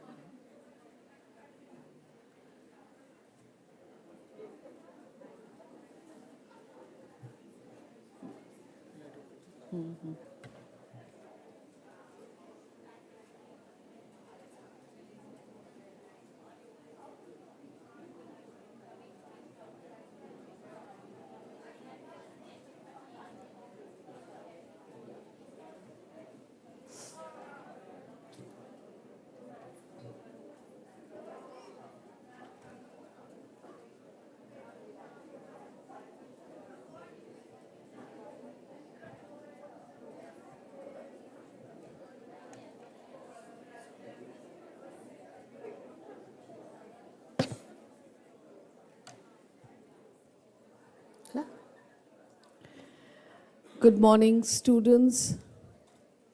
May I please request you all to settle down? Thank you. So before we go on to the fair that's here, I thought, for me to give you a brief overview of what it takes to get scholarship at universities and what does financial aid matter. Who doesn't like to study with no money to spend, free of cost? So, of course, there are lots of ifs and buts. So I'm going to take you through the process and also give you an understanding of, especially to the parents, what it costs to study in each of the countries that we popularly look at. So if you look at US, the cost of attendance. Now, cost of attendance means tuition, living, insurance, whatever extra that they have. It could be anything between 50,000 USD to 90,000. Well, University of Southern California just declared that it had increased its fees by 5%, and that's at 99,000 USD. So we're closing the $100,000 cost of attendance there. Canada is 55,000 Canadian dollars to about 95,000 Canadian dollars. Ireland, 21,000 to 30,000 euros. Australia, 35,000 to 50,000, and India, 10,000 to 15 lakhs per year. Now, the range is quite a bit, yeah? And the range could be on which program you go for. So generally, medicine is the most expensive program, and then is engineering or any science-based program. And then when we talk about cost of attendance, you also have to understand that many a times there are costs that may not be in the costs that you see. For example, if a student is an art student, there's a lot of money that is spent on buying art material. So that's a cost you must add to your total expenses, okay? Certain places will have an insurance requirement. So for UK, for example, every student is part of the NHS and there is no extra money required for health insurance. But in US, the universities require you to buy the medical insurance of the university specific place. And that's anything between $2,500 to $4,000 per year, to be renewed every single year. So those are expenses that will be added to this. And of course, flight tickets. When students are flying back, the prices are at the highest. I remember when my daughter was in UK, regularly we took a ticket, it was 50,000, but when she had to fly back, it was not less than 1 lakh. And I'm talking economy. So that you need to plan well in advance about any flights that they will take, your expense of going to meet the child, all of those are part of it. Now, in India, a word of caution, they're going to be home every weekend, every holiday. That is also an expense. You feel that it's 15 lakhs, oh, the child can study in Ashoka and it's 15 lakhs, and another 4 lakhs for accommodation, so 20 lakhs, but they're going to come every weekend. And they're going to spend your money on those weekends. When they're going to go out, either shopping, I mean, I carried my clothes every weekend or whenever I went home for it to be washed, and I got all my toiletries from home back to my, boarding hostel that I was in India.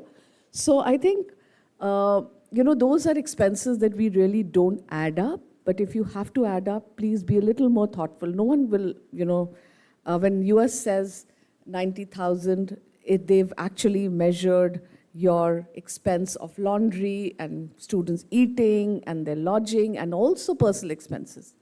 This, of course, when the students are not partying every weekend, are not buying things every weekend. So, of course, that is important.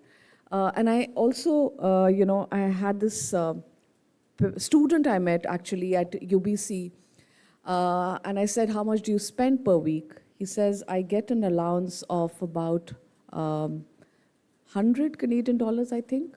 He says, I get an allowance of 100 Canadian dollars per week, and my next 100 is not sent to me till I don't send my father an Excel sheet of where it has been spent. Really, great father. I couldn't do that with my daughter, but yeah. So you have to actually have those kind of boundaries. Not that, we can't afford it. I think it's also for us to teach the students the value of money and the value of budgeting. These are skills that we need to teach our children. I think my mom never taught me that, but I have to teach my daughter. Now, Japan is again a very, very upcoming place for education. It's not very expensive. It's very good for technology. For those of you who've traveled to Japan, you know exactly what I'm saying. I haven't seen a more technologically advanced country in the world as I've seen Japan. Their universities are not as expensive, and these universities also offer a lot of scholarships. I've had students get full rides, of course for different kind of courses, but their technology, science and tech is very, very good in Japan. Singapore is 35,000 to 45,000. Also remember in Singapore there's something called, and I think I'll come to it later, but Singapore is actually a good option to have. Hong Kong is again a very, very good option to have. Dubai is close to home for anyone of us parents who don't want to send their child too far away. Dubai has some amazing colleges, and of course UAE, Abu Dhabi has NYU Abu Dhabi, and of course a lot of Australian and UK universities and US universities have campuses in Dubai. Now, when there is a satellite campus, please understand that it will not be of the same quality as the main campus. There are rules by the government that have to be followed. For example, the teachers who come in cannot be all expats. They have to take local professors and people from the country when they are setting up these satellite campuses. And of course, in India, we are going to see an increase in these campuses in the coming years. Now, in terms of scholarship and aid, I think if you ask me in one simple question, which is the country that gives the most financial aid or scholarships, I would say undoubtedly the US.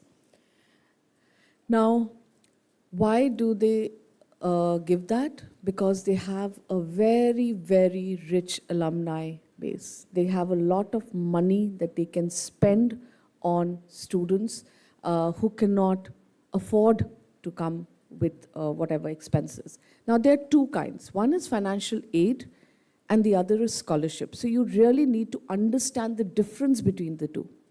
Financial aid is when the parent's ability is not to pay for the full amount. So for that, they will ask for income tax returns.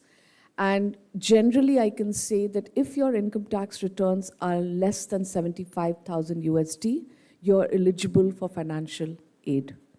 Okay?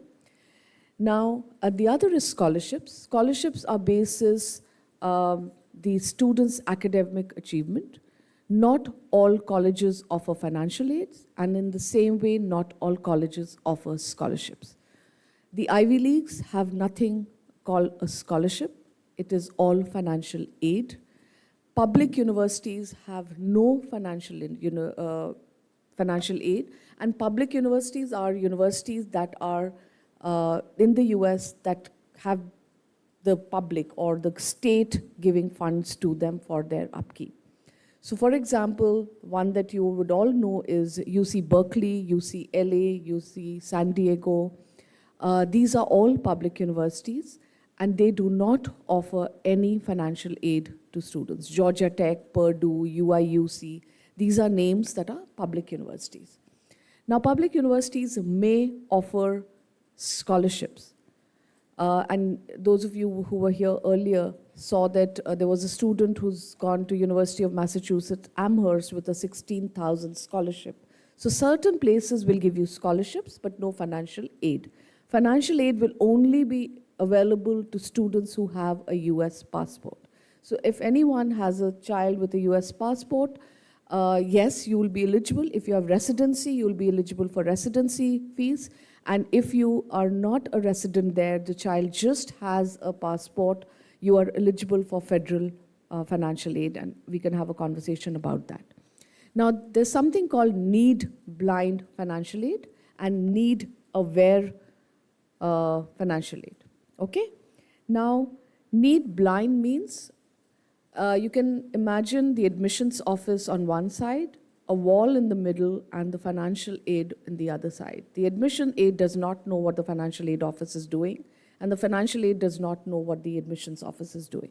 Admission office decides that I want to admit this child, and they pass the file to the financial aid office. They see what the child requires in terms of money, and they give the full amount. It could be a full ride. It could be 30,000, it could be 40,000. It'll be dependent on the students, the parents' ability to pay.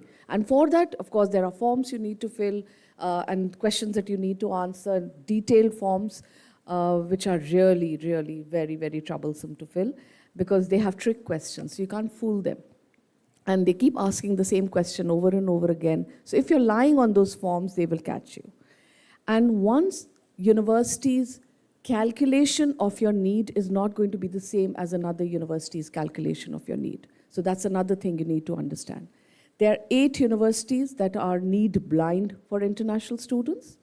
MIT, Yale, Harvard, Princeton, Brown, Dartmouth, and what have I missed? MIT, Yale, Harvard.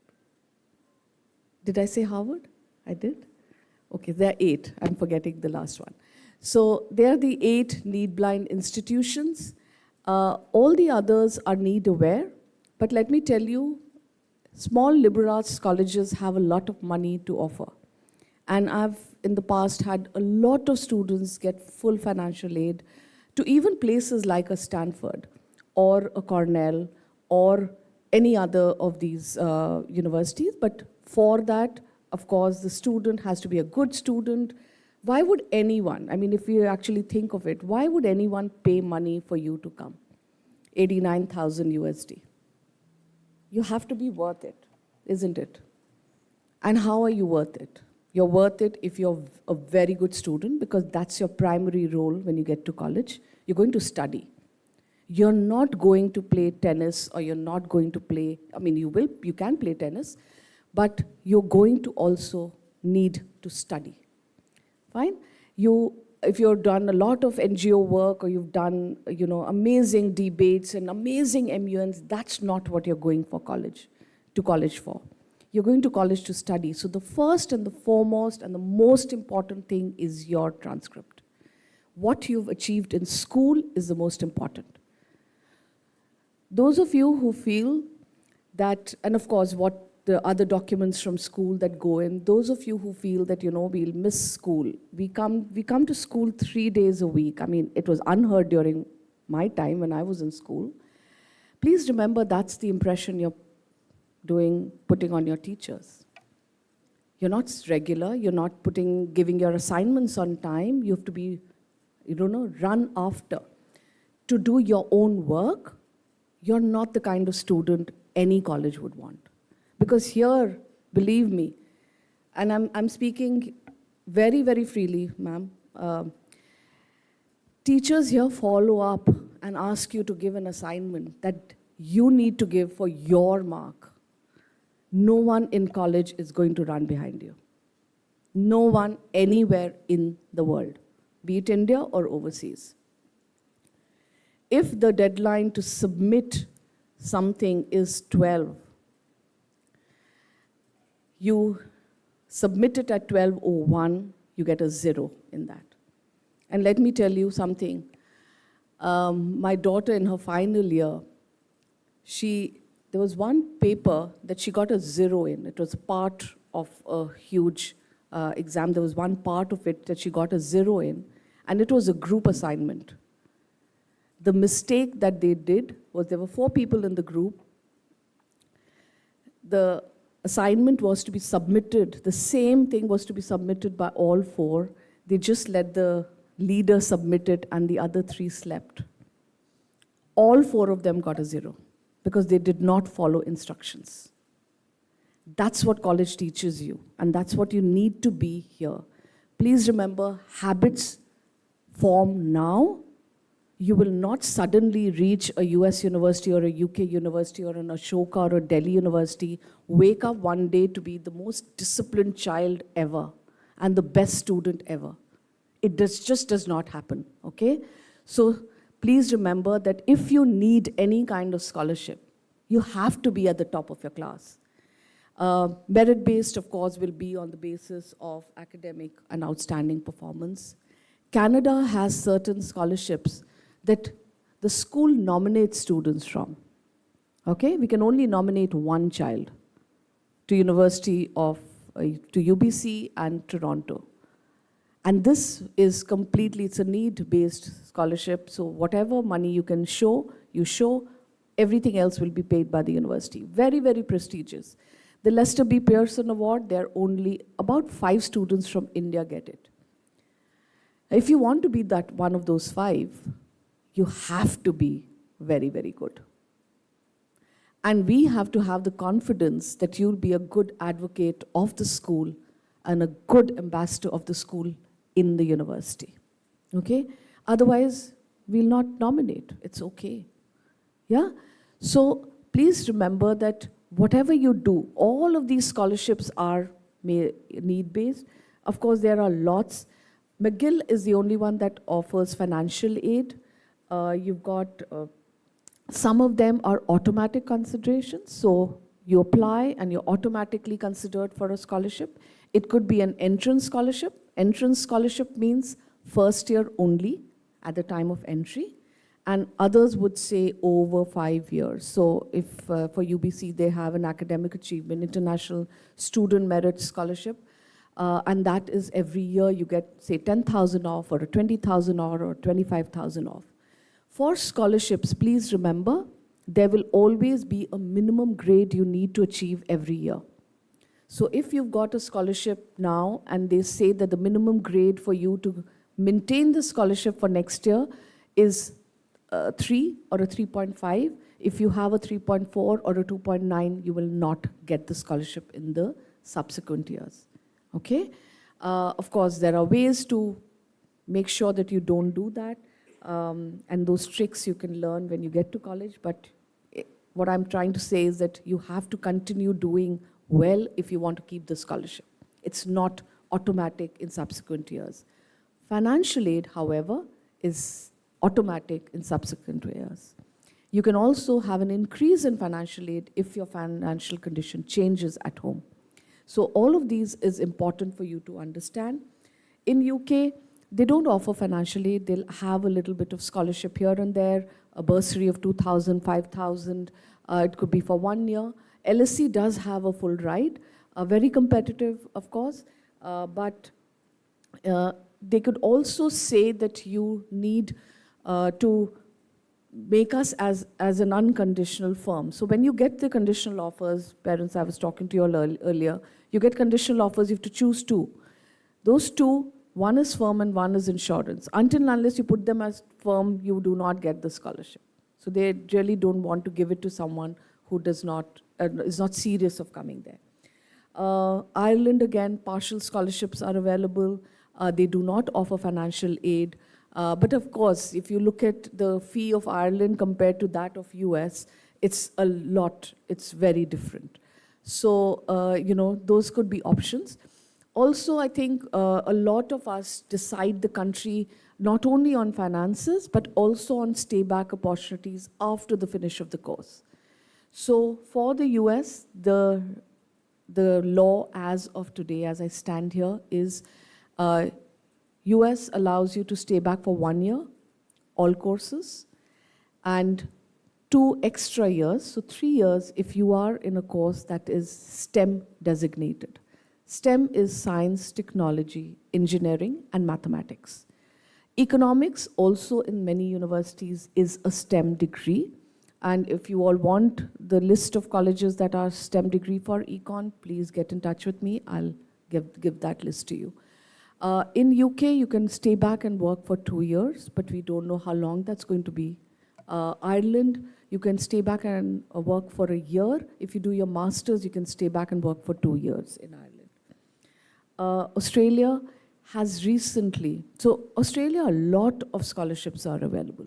And there is this website called studyaustralia.gov.au, and I can send this to you all. That has every scholarship that is available in Australia for international students per course is available on that website. The government has done a lot of work with the Australian scholarships. They will often need a CV. They could have an earlier deadline to apply, but these are mainly automatic. Of course, as I said, everything will depend on your grades. In India, financial aid and scholarships are available in private universities.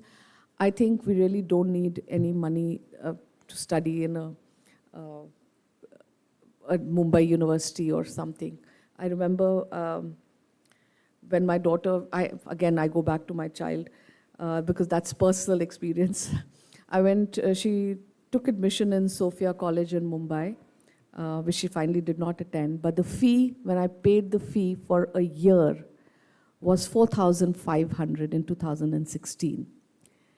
When they asked me for 4,500, I said, "Is this for a month?" They said, "This is for the year." And I almost died because, studying at a Wellham and a Doon, the fees are so much.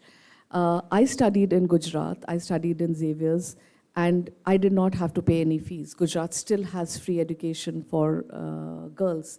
And the only fee I paid was examination fee of 50 rupees and I'm ancient, so that's how much I spent on my college education. So Japan, they don't have financial aid, but as I said, they have a lot of scholarships, and the government of Japan also has a scholarship for living expenses.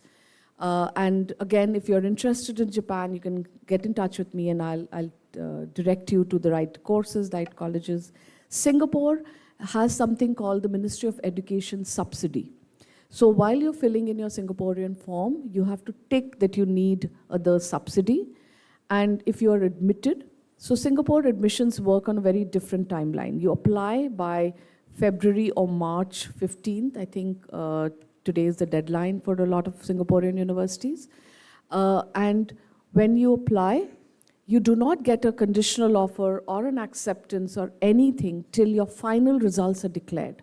Once your final results are declared, the grades are sent to the university and then they make you an offer. Once they make you an offer, there is, if you've ticked the Ministry of Education subsidy, you get the money. It brings down your fee by almost to almost about 65%. But you need to sign a bond with the government that you're going to stay back and work in Singapore for a period of 3 years in a Singapore registered company. So that's a bond you need to fill in. Many students feel that that's not something they'd like to do. The onus of finding the job is yours, it's not the university's. But you can also get out of the bond by paying the government back what you owe them. So even if you've worked for 1.5 years and you then realize that you want to go to another country for work or for a master's degree, you can pay back the amount that is left of your minister. Now you don't have to give them anything from your salary. You just have to work there, okay? But that's Singapore. Of course, very good universities, always in the world's top, a great place to live in, very strict, very, very strict. So we have to, the Indianness of us and the indiscipline us cannot survive in Singapore, okay? And that's for everything. You know, they're very careful about what you can do, at what age. All of that is very, very strict in every country outside of India. Hong Kong, lots of scholarships, lots of money available, especially if you are at the top. So you've got HKU, HKUST, City University, they give a lot of scholarships. And also it's not as expensive. In terms of stay back in Hong Kong, there's one very interesting fact of Hong Kong. Once you're graduated from Hong Kong, any Hong Kong university, you can come back and work in Hong Kong without a work visa. And you can stay there indefinitely. You spend about 7 years, so 4 years of your college and 3 more years, you can apply for a Hong Kong PR. So they're very open to people coming in. There are a lot of Indians in Hong Kong. Of course, Malaysian universities, again, don't have financial aid, but they're not also very expensive. There is merit-based aid. The only course that has no scholarships, nothing available, is medicine. Okay? Except India, there is no scholarship available for medicine course anywhere in the world. Dubai, of course, you've got a lot of American universities. They will have their own scholarships. Abu Dhabi has New York University, Abu Dhabi. Qatar has Georgetown, Qatar, which is very good for anything to do with international relations, has full financial aid there. You've got Northwestern Qatar, sorry. Northwestern Qatar also has an amazing journalism and film program. Very, very good, because Northwestern is very well known for its journalism and media studies. So all of these places are available closer, and of course, it's not as expensive. I think that's it. Any questions? Any questions from anyone? I know there's a lot of talking. Yeah.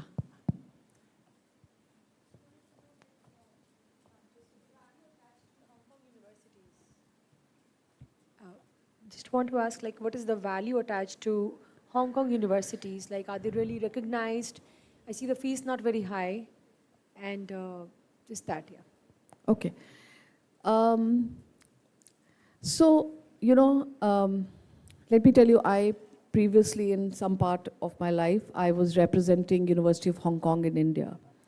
And I feel that as Hong Kong as a destination, and as my previous role as the counselor of a school in Dehradun, I have sent a lot of students to Hong Kong.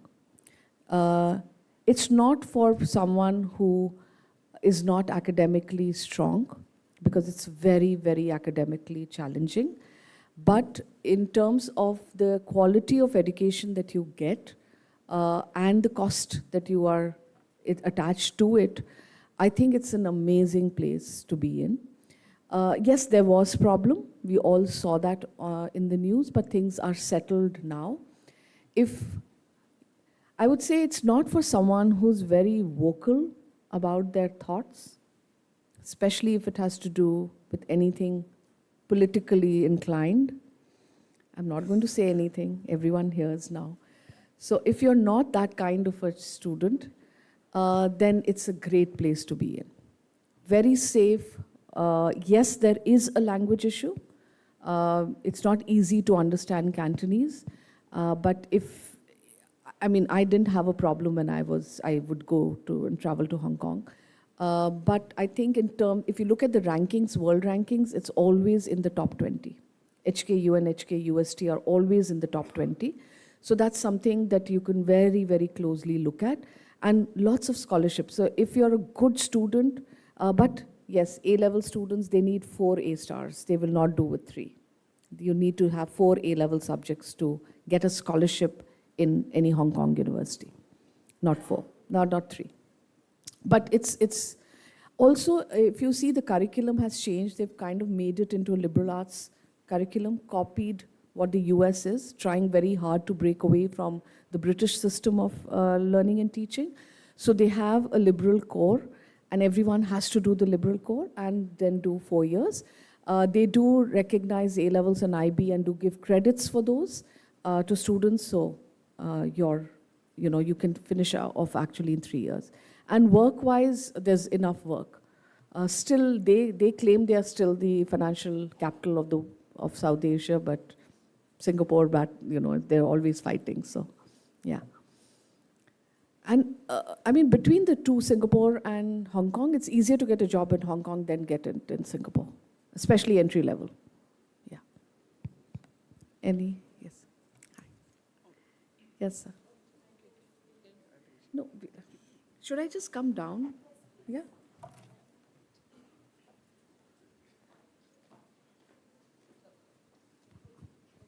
Hello. Namita, whatever you have explained here about the universities, what I could get from your discussion is most of the universities, they are giving a lot of advantage to the academics, right? But sometimes students with the arts and the music background or any other art like drama probably. So what are the challenges they are going to face as far as the academic weightage is concerned? So are they going to, if you are applying to any music course outside, so then also education will play that important role which you are describing? So it'll be a yes and a no. See, if they're going for, say, a music program, the primary thing that's going to be considered is going to be the audition, okay, and the portfolio that they send. And for art, that's going to be the first. But they don't want students who are getting used, because it's not only when you go and do an art course, you're not going to study only, or you're not in the studio just painting. Then you're a professional. You have to also understand how art is created. You have to also read about art history.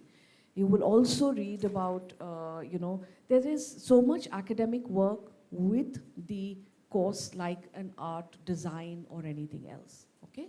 So of course, in comparison to someone looking at going for an engineering degree or going in for, say, a medicine, engineering, econ, business course, the marks will not be as important, but portfolio will be more important, but you cannot be someone who's absolutely failing. You have to be at a level. So, for example, if you're going in for a design course and you get all Bs, you're perfectly fine. Cs, they may be able to reject you because they'll find someone else with a B and a portfolio, okay? So when it comes to the last bit of, I have one seat, they always will come back to your academics. Everyone wants a good academic student, yeah? Because it's not only about doing the art or doing the music, it's also about how you think, how you talk, how you, even creatively. I was just talking to a parent, I think for you to be able to think well, you need to be able to connect dots and understand the world around you. And to understand the world around you, subjects do matter. Yeah? I hope I answered it. Yes. Yeah. My question is, what is the break-even period for any country? Like suppose I'm shelling out X amount in a country like Singapore or US. How many years I have to work there so that my money invested in education will be refunded? Like in India, if you're spending money in IIT, 20 lakhs, okay, That means after working for 1.5 years, I'll be able to get back my money. But do you think if I've invested in country like US, my child can come back to India and work? Because he or she won't be able to get the money for next 20 years, 30 years, because that's a big amount. Okay, so if the student is from IIT, what do you think the starting salary of a computer science I am student? from IIT. How so- much was this? No, right No, now. that's what one do you thing. I am think? from IIT. I know the average salary of any IIT is around about. It's about anything in the range of annual salary of say 8 to 50 lakhs, 8 lakhs to 50 lakhs, depending on where you've gone and what you've Okay, done in 8 lakhs. IIT. Yeah? You take it 8 lakhs. I think in US, the start salary is never anything less than 1,20,000 USD. Or if you go to places in, say a UIUC or a better place, it's 200,000, 300,000 USD per year. Now you're talking about terms of the tier 1 universities like Berkeley and all. I'm not talking about those universities because everybody can't get admission in those kind of universities. Yeah. I'm talking about tier 3 university where most of the students will get admission. Do you So- think they can offer that kind of you service? should not send a child to a tier 3 university. It's not worth the money. But the point is that if a child is making it only to a tier 3, they will also make it to a tier 3 in India, maybe tier 4. Okay. Suppose he's working in a tier 1 university in US. Now suppose after 3 years he wants to come back. Do you think he will be able to return? So here, of course he can return. Time Here, period. That's if- from a I question think- break even. Sir, see, I am not a recruiter. I'm just a college advisor. I can tell you that what I see students when they come back also, even if they don't start with a salary as high as a US, their progression from one role to the other is much faster. Because they have had skills and they learn certain skills there which the employer sees and says, well, this is a great team person, and their progression is faster than someone who studied in India in comparison. And I've seen it in a couple of organizations I have closely worked with where their start salary may be just 5,000 extra, but their progression is so much faster that they can make it. Of course, they cannot earn back that 80 lakhs that you spent on it immediately, not at all. But I think it's a question that you need to ask is, why am I sending the child overseas? Am I okay with them studying in a tier 3, tier 4 university in India, where if they move out, let me tell you, Amity University, people apply to a lot of places. What do you think is the start salary? And Amity is a good university. The requirement for CBSE is 93%, 94% for the Noida campus. And if you get less than 90, it's Gurgaon campus, which is not accessible. What do you think their start salary is? Something around 5? 15,000, 20,000. 5 lakhs per annum, I'm saying. Per annum. Yeah, per month, 15, 20. And what is the Amity fee? I'm not sure about that. It's about 10. That's what my question was. 3 lakhs Break-even period I was per talking annum. about. 3 to 4 lakhs? That's my question. Yeah. It's now much more. Yeah, Ashoka University, 15 lakhs per year is their fee. Their salary is about 35 to 40 to start with. That's Ashoka.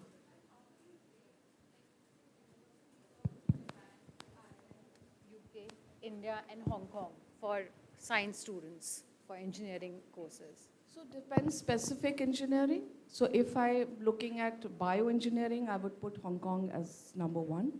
Hong Kong? Okay. Is the most competitive course to get into. Japan, anything to do with technology. So Japan, you can go and do any engineering, you'll be good. They're very, very strong. And I think with the government, both the governments doing a lot of work, they are also wanting Indian students to come in.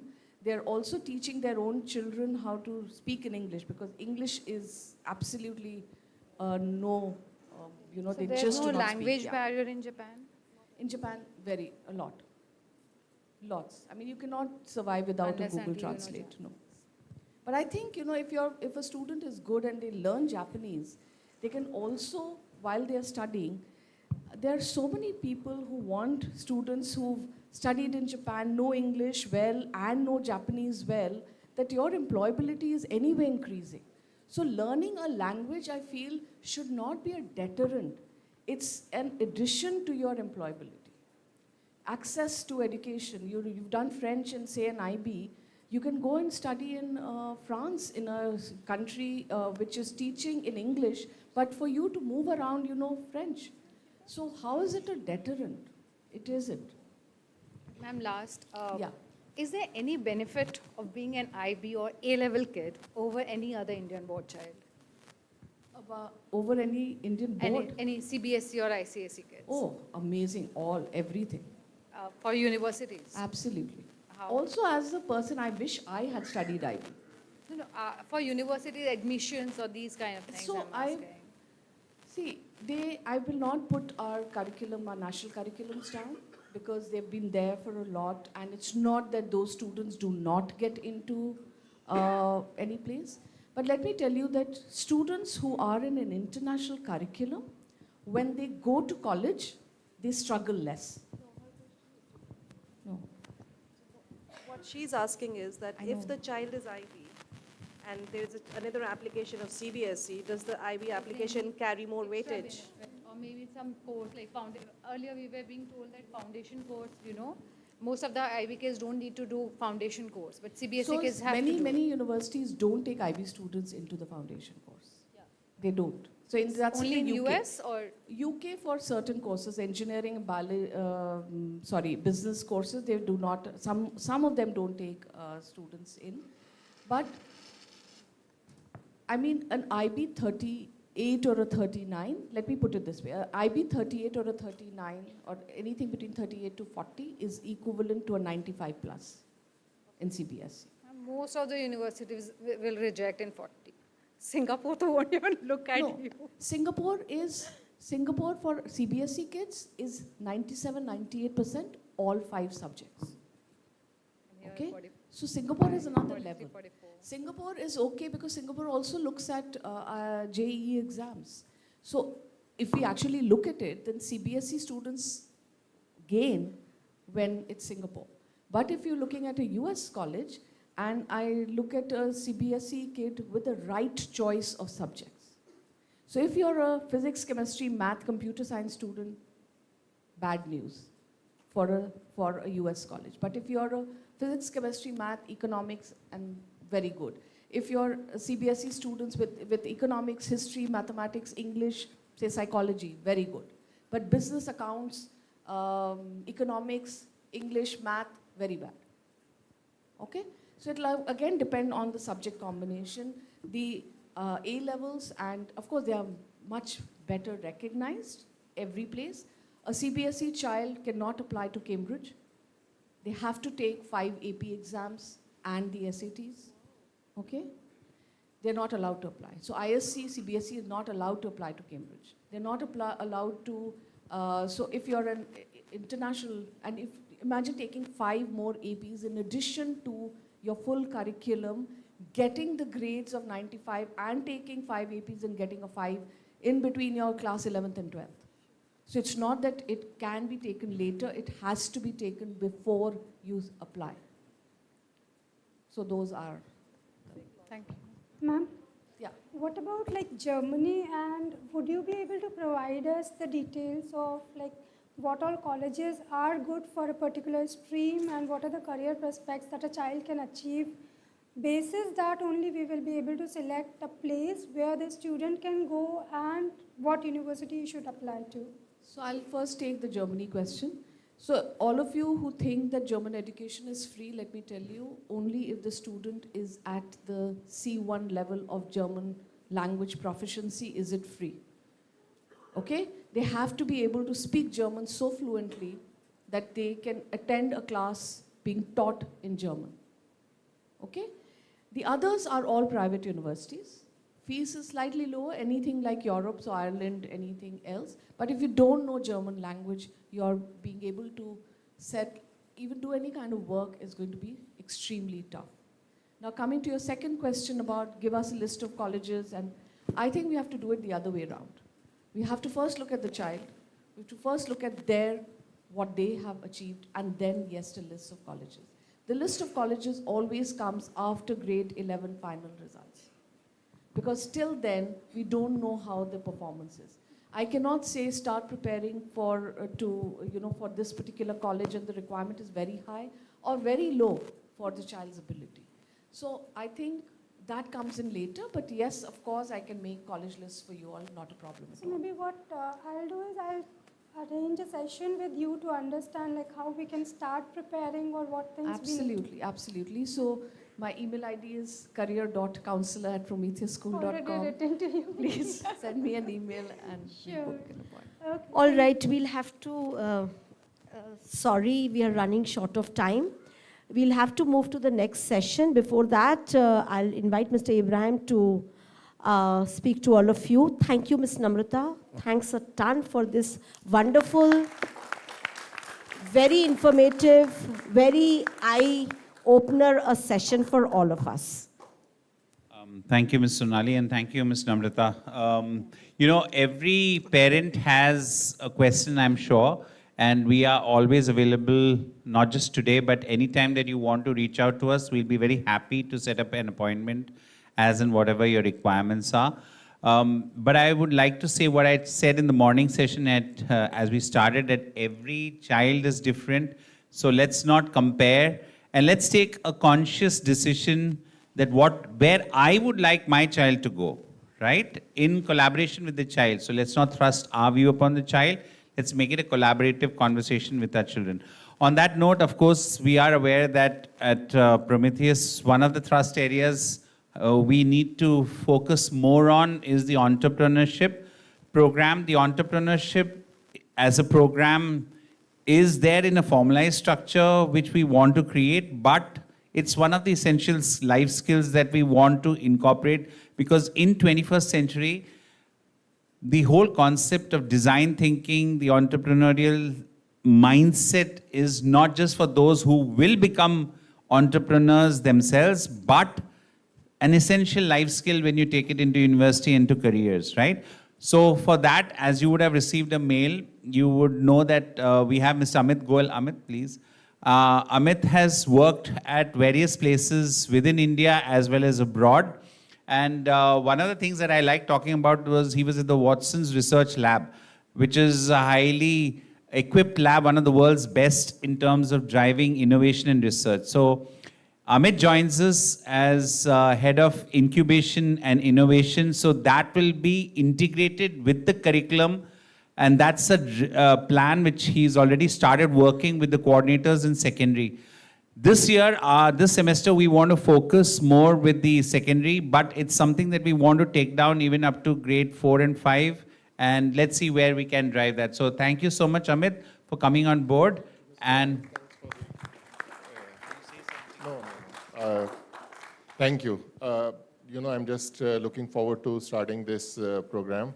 And thanks for the nice introduction, Mr. Alex. Thank you. okay, so we'll now have some instructions and guidelines from Ms. Sonali, and then we'll take this forward, right? Thank you so much. Thanks. There are no instructions except that we have to move out from my left-hand side, take a right, and you'll figure out an exit, staircase number 5. We walk up the steps, get out of this Audi, and move towards Arena, first floor, where the profile building fair, first floor, and the profile building fair is set up. There are lots of people, lots of interaction must happen. You have to meet the people who are there for you. Figure out what you want, where you want to go, what you want to do. 12 p.m. is the cutoff. Students are required to go back to the classes, and the school begins as regular classes. Till then, please enjoy this time. Thank you very much for coming. Thank you very much.